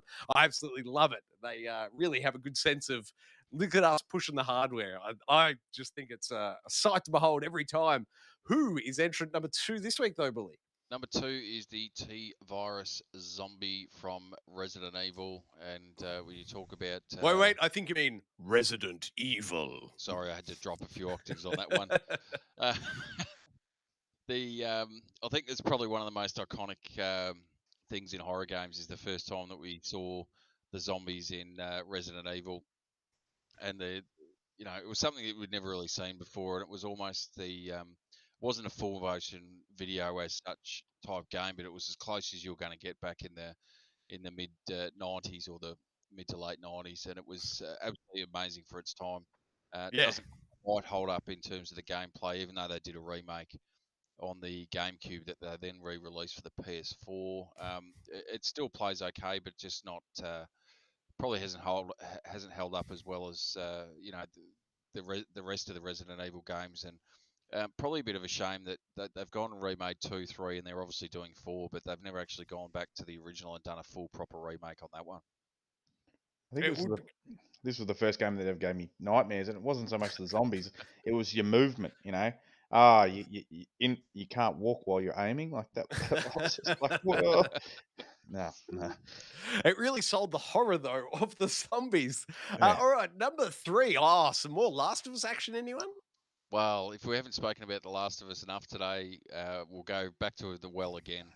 The clicker from The Last of Us, obviously fairly iconic, both now in the TV show and the game, but it was one of those, I think the first time you sort of saw it walking around the screen, it just the way that it looks and the development of the character, and when you talk about horrifying sort of things, you have that fungus growth coming out of its head and all the rest of it. It was quite a sight to behold when it first came out 10 years ago, and as we spoke about before, Ace, it looks a hell of a lot better in the remake of the remake. And probably still nothing more satisfying than using that sixth sense that Joel had, and then like creeping up behind him and using the old custom shiv. Yep. And, like the kill scenes, like these zombies were great. And sorry, just back to the jumping around here. I apologize, but the silky smooth run of the PS5. I would argue they've almost made the clickers too smooth an animation. I really like the sort of jagged way they moved originally, and you could argue it may have been some of the hardware limitations at the time, but it really sold their sort of inhumane characteristics. They're really on display there, and I think they've just maybe shone the edge off that a little too much. And one other question I've got, if anyone's going back to watch episode 2 of The Last of Us, at the end with all the zombies on the ground in the middle of that, whatever it is, the Capitol building or whatever, where they're held up, the museum. I think, and pure speculation, but I reckon Neil Druckmann was playing one of the dead bodies on the ground. If you go back and watch that scene and have a look, there's one bloke laying on the ground, and I swear it's Neil Druckmann laying down, the co-creator of the series and director of the second episode. I think he snuck himself on screen there. If anyone reads an article, send it my way. I want to know if that was him. Sorry, fellas. Back to the real standoff. Any other points on the clickers? No, I think we've covered it pretty well, and you're going to make me go back and watch The Last of Us again, I think. Do it, man. Do it. It was great. Just that end scene, you'll see it. You'll see the guy I mean. Anyway, he's on the floor. Entrant 4, Freaker Hordes from Days Gone. Now, I was a massive Days Gone fan, and I loved this, but what did you blokes think? I absolutely love Days Gone, and I was shattered when they came out with the news a little while ago that they weren't going to do a sequel. I thought this had so much potential as a series going forward. I know the original, it was sort of a bit of drawn out gameplay, and the reality is you probably played through at least the first half of the game before you actually got to experience the hordes in their full glory. You'd come across groups of them in groups of maybe 10 or 20, but when you get to these hordes, and you can see on the screen here just coming up, when you get into a certain area, you can go around and set up traps, and once you've worked the layout of each area, you can set, as I said, set up the traps and work your way through how you're going to draw them out, where you're going to draw them to set off the traps, and having hundreds and hundreds of them just comes barreling out of a building and rushing towards you. It's not so much something that's going to keep you awake at night and scared in the corner, but it certainly does get the old heart racing as you're trying to outrun them and outmaneuver them while you've got that many chasing you. And quite often you'd find you'd have the main horde in front of you, but there'd be a couple of outcasts that'd be off to the side that you'd miss, and they'd sneak up and grab you as well. So absolutely amazing technical effort, I would have thought, to put it all together. But Yeah. unfortunately, that's all we're going to see of it, I guess. The shout out I want to give this game is in my opinion, this is the first game to ever nail that 28 days later super fast zombie feel. Like the terror of these guys move superhuman quick and it's terrifying. I reckon this is the first game to really nail that feeling. Ace, any thoughts? A couple of times in playing this game, just that fear mentality when you're getting chased and you're like running and you're like, oh, I've messed up. You've set off an explosive too soon, and or you're throwing a grenade and it hasn't hit where you wanted it to, or that you're missing your shots, and then you're trying to get back to your motorbike, and all of a sudden, like, you got zombies hitting you on your motorbike, and I was just, a couple of times I was just like, oh, too much, too scary. But yeah, I love that. I love that sort of that the big hordes, and I think it was the midnight when they would all come out. And a couple of times I was feeling a bit brave, and I was going in there during the day, and you could see them all huddled around, and it's like, oh, throw grenades now, and then they just end up wiping me out, and I was just like, oh, I don't think this is for me. I don't have the heart for it. But yeah, I loved it, and it's a little bit sad to hear that they're not going to have another one. Oh, it's terrible. I just hope, if nothing else, Jim Cryan scratches his money itch and gives us a PS5 upgraded version of it. I absolutely love this game. I platinumed it. I can't speak highly enough of Days Gone. Such a big fan.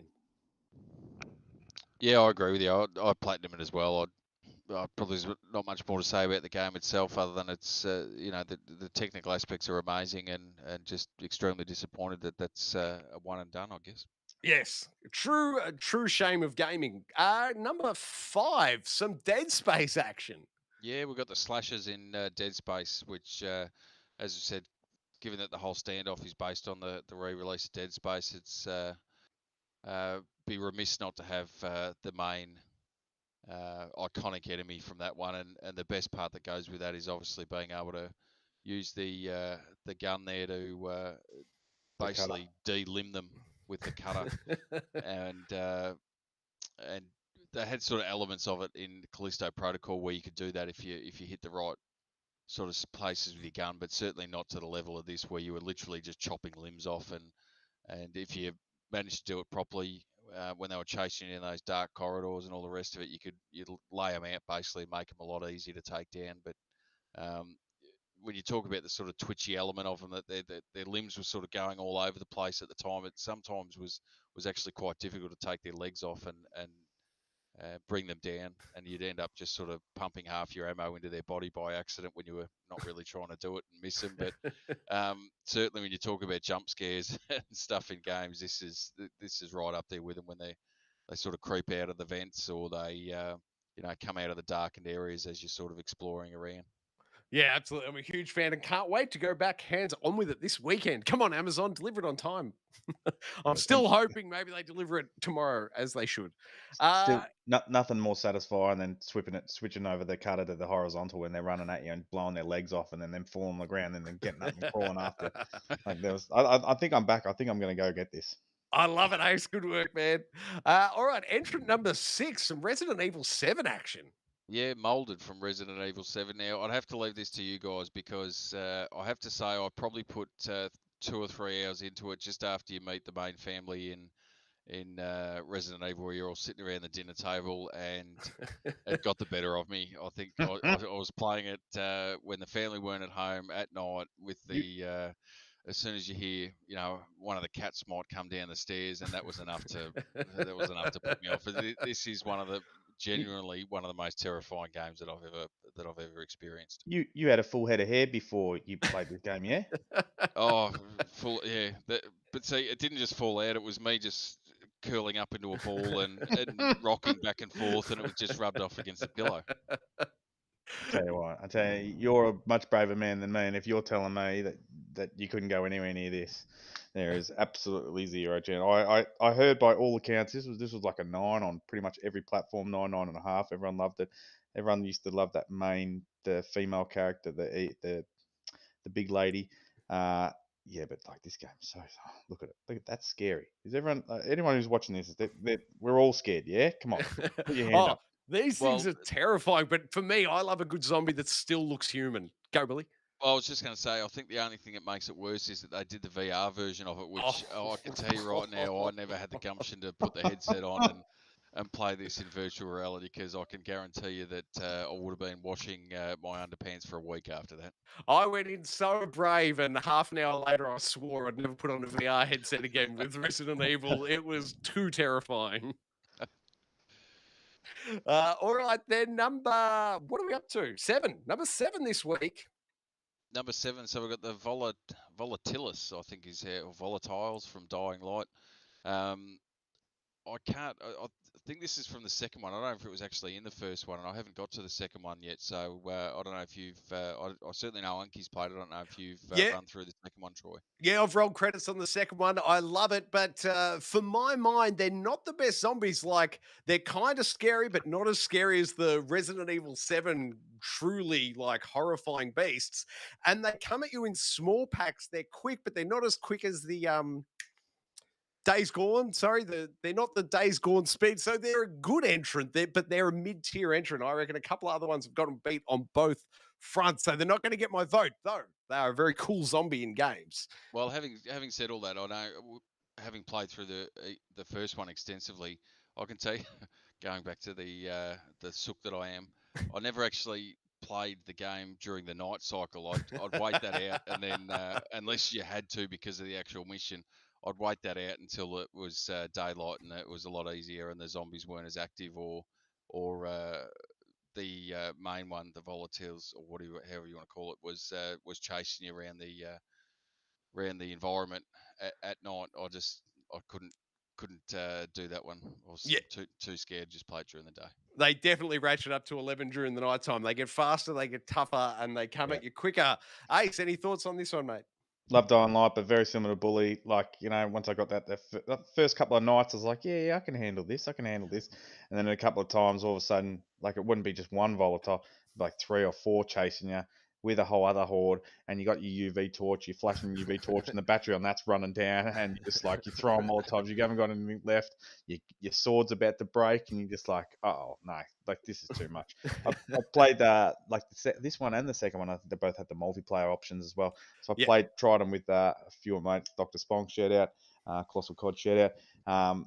And yeah, they were fun, they were entertaining, but again, like, as far as a zombie game goes, I think, like, something like a Modern Warfare Zombies sort of probably beats this one. But yeah, very fun, very scary, and I dare not venture out at night time. I love it. And here's one you haven't ventured into, Callisto Protocol. I'm just going to block that. I don't even want to see it. I'm so scared. Bully, your thoughts on Callisto, mate?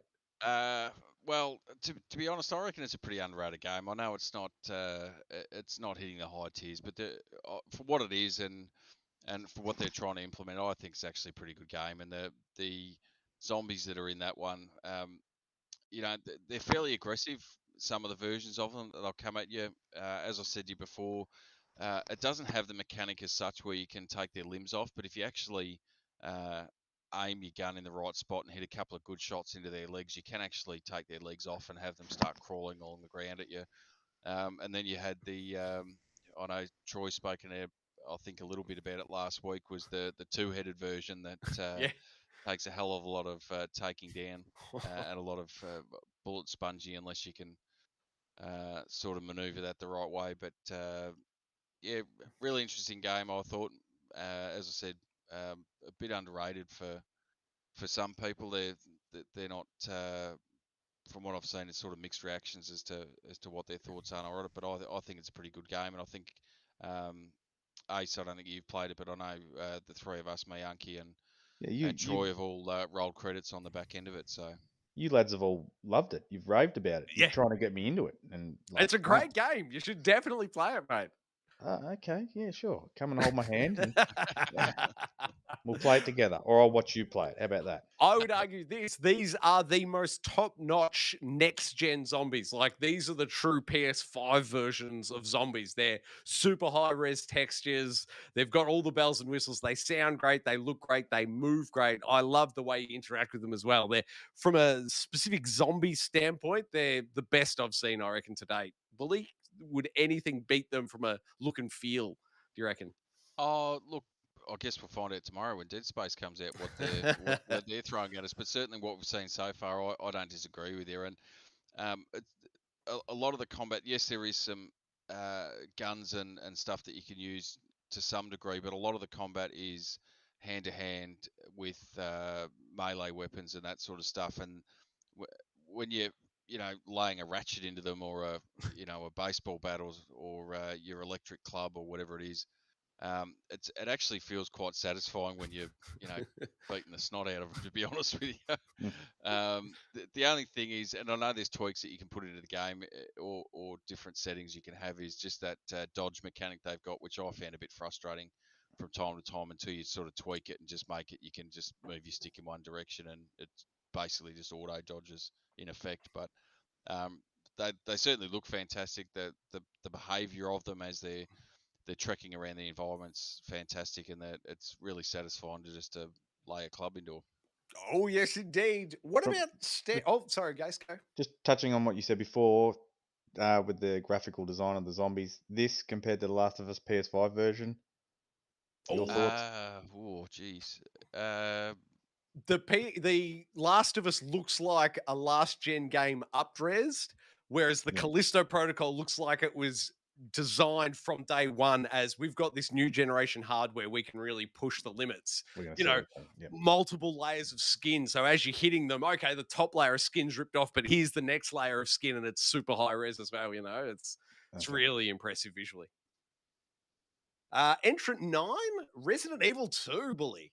The liquor from Resident Evil 2. And I'm not sure which footage you've got here, whether it's the original or whether it's the remake one, but yeah, classic, absolutely classic game. I've played through both versions of it. The remake that came out a couple of years ago, I reckon, is still one of the best. One of the best remakes ever done, and they've certainly. I don't think 3 was quite as good, but certainly number 2 was absolutely amazing, the way they redid that, and still maintains all the jump scares and all the rest of it, and that goes with that, and the limited ammo and all that sort of stuff just makes it even more terrifying when you're running low on ammo and trying to take them out. But the liquor, probably one of the more iconic ones, which would probably go into also the I can't remember the name of it, the character that follows you around through the remake version of the game, that just sort of pops up from time to time. But you can see on screen there, that's the remake version that came out a couple of years ago. Absolutely horrific to look at, that thing. I'll never forget the first time I played Resident Evil 2 and they did that pan up to the roof. The first time you see the liquor hanging off the roof and his big tongue comes out and flick. Yeah. So disgusting, but it left such an imprint. I'll never forget that moment in gaming. It was truly iconic. Ace, your thoughts? Oh, I just think I might have touched on something. I think this might be a stitch up. You guys only bring me on when it's time to talk about scary games, just so you can see a big bloke cowering in his boots. Like, I've seen enough of the video clips of Resident Evil, and that one when you said the hanging from the roof and the big tongue coming down, it's burned in my brain. And I'd just like to give a shout out to both of you for and a thank you for the nightmares that I have tonight. You're welcome. Well, we might ease it off for you at the back end then, as we move to number 10, if you're happy to, Troy. Yeah, here we go. Here you go, Sweet dreams, mate. The original Plants vs. Zombies. Plants vs. Zombies, classic game. It's not very often that I'll get hooked into a mobile game. I think you guys know my thoughts on that fairly well. They're generally trash, but for some reason, this was a great little game. It works perfectly for for holding and playing on your phone, and you can just jump into it, and touch screen and all the rest of it that goes with that. It actually works and plays pretty well. And the different variations of the zombies that they had coming down. You've got the basic ones that you see on screen there, and then you've got ones that wear American football helmets and traffic cones on their head and stuff that take extra hits before you can take them down. But funny little game, and probably one of the very few mobile games that I've actually really enjoyed. Top notch comedy zombies. I can't think of anything that does better comedy zombies. My favorite has to be the old man zombie reading the newspaper. And when you pee through the newspaper, he puts it down and rages straight at you. That is my favorite zombie from this game. Ace, did you ever go hands on with the old original Plants vs. Zombies? Yeah, but I think these zombies actually might be the scariest out of the lot of all the games you mentioned tonight. But no, yeah, I used to play this a lot. The old school strategy of the double shooters up the front with the ice shooters behind them with the sunflowers at the very back. Yeah, I got hooked into this for a while. I may have even beaten it if you were able to You'd beat know it. if you did. How good's the end song? The credit song in this game has to go down in the all-time history greatest comedy songs during the credit scene. Don't you reckon? Now I can't remember. You're making me jump. I'm There's gonna a zombie on my lawn. It's like this upbeat pop 90s song, Zombie on My Lawn, that rolls credits. Fantastic. Bully, did you roll credits? Were you a fan of the song? I can't recall the song, but I've finished it a couple of times because, quite funnily enough, anytime I've had to jump on a plane and you don't have access to most of the things on your phone because it requires the internet. This is one of the few games that doesn't, and I pretty much every time I jump on a plane now, I'll flick this on and play through a few of the levels on the trip. It's still a fantastic game, even though it's probably pushing 10+ years old now. Yeah, it was probably 2012. Yeah, I reckon it would be. And if you've got Xbox Game Pass, the Xbox 360 version of this is available in that. So the console version of this very game is available. You can roll the credits and hear the song for yourself on there. Gentlemen, we have to have a nominee. I'll go first. I am going to repitch again Days Gone. Number 4 for me has got to have it. The best zombies in games. As I said, terrifying for the 28 days later. Flat out speed. Does anyone want to back me on that one as the winner? Oh, that was probably where I was heading. Just as we said earlier, it takes a little while to get to the actual proper hordes, but when you do, they're absolutely amazing. Yeah. Oh, and a great technical achievement. You can see on the screen there, you can see them flopping down the hill as they're chasing you and trying to jump fences, and just the amount on screen at any one time. Is it, when you look at it, is it like you've got with the liquor in Resi 2, where it's just that one there that's hanging from the roof that will just give you absolute nightmares? Probably not, but just to have that many on screen at one time is an amazing effort.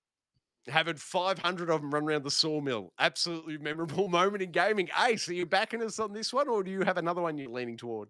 I'm going to give a quick shout out to Modern Warfare, the Nazi zombies, because I nothing more than I love jumping in there and just mowing them down. But for me, it's the clicker from Last of Us.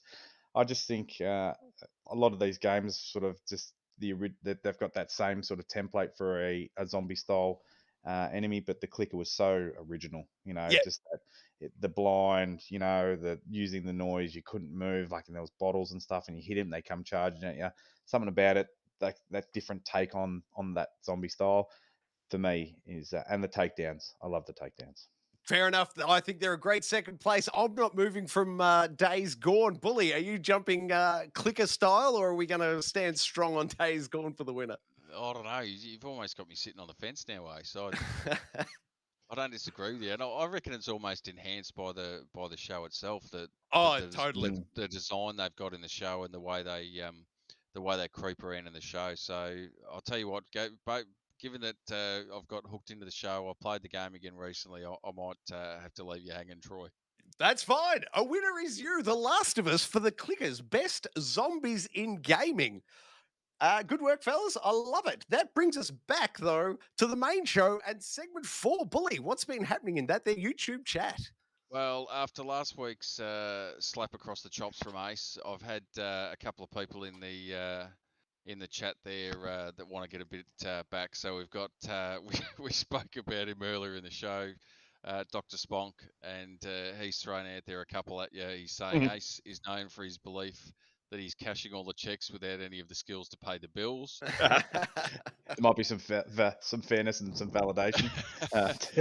And he also suggests when you've certainly questioned my codability, but he's saying that if we had the option, we'd give him the controller that wasn't plugged in. So he thinks he's doing something, but he's not ruining your game. Look, just one word that sort of gets thrown around in our chat group, and I'll leave it at that. But fair. The only other thing when he talks about the not being able to pay the bills, I said that sounded like a Top Gun reference, that your ego's writing checks your body can't cash, and Sponk says, well, he calls himself Top Gun, so that probably makes sense. Well, I think you might have heard that down at the baseball club as well, Troy. Yeah. We also had Colossal Cod was jumped in there, said great show. We had Sean Games in there saying that he's going to be buying the best possible edition of WWE 2K23 when it releases in a couple of months. And Baboon Lips jumped in there as well. So I don't know what they're doing, because they keep hitting the messages saying that they're starting a game, but they're jumping in the chat as well. So appreciate you boys in there. And finally, Unky's jumped in there and said, hope we're having a great show, and can't wait to be back next week. So we'll see. He hasn't heard any of the tee-offs that I've had at him. No, well, he said he's looking forward to having a watch of the show tomorrow. He hasn't had a chance to watch it live, so you can ruin his trip tomorrow morning, Ace. Beautiful work, fellas. Thank you to all those in the chat. Sean Games, big shout out to you, man. Thank you for coming back once again. True follower of the channel, mate. I appreciate it. All the other fellas out there, thank you very much for chiming off in the YouTube chat. A reminder to everyone that Gaming Enforcement Agency is now on all the podcast services. So if you can't get hold of YouTube when you'd like to, you can always listen to the show after the fact in podcast form. Gentlemen, thank you very much for joining me this evening. Ace, beautiful work filling in this evening for Unky Dunky, mate. Thank you very much. Thanks for having me. Look forward to filling in for Dunky again, or Bully when he gets scared. Just call me back. Beautiful, mate. We'll do. And we'll see you on the channel shortly for some GoldenEye action, I believe. If we've got that 4-player multiplayer, I look forward to giving you guys a solid lesson. The big question is it going to be cross-play compatible? Because I'll pick it up on Xbox Game Pass. Thank you very much. And thank you to Bully as well, mate. Good work this week, mate.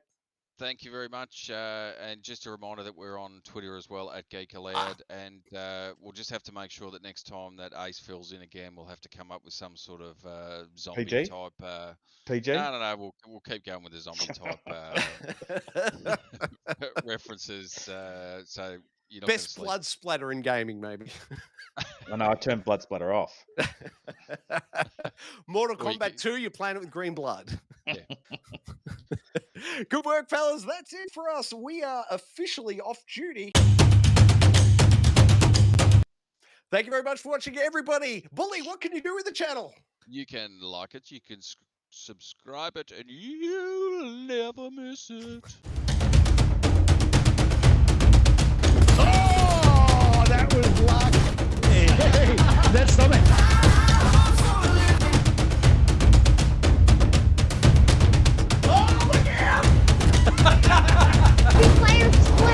Old Uncle Donkey. G. Donkey.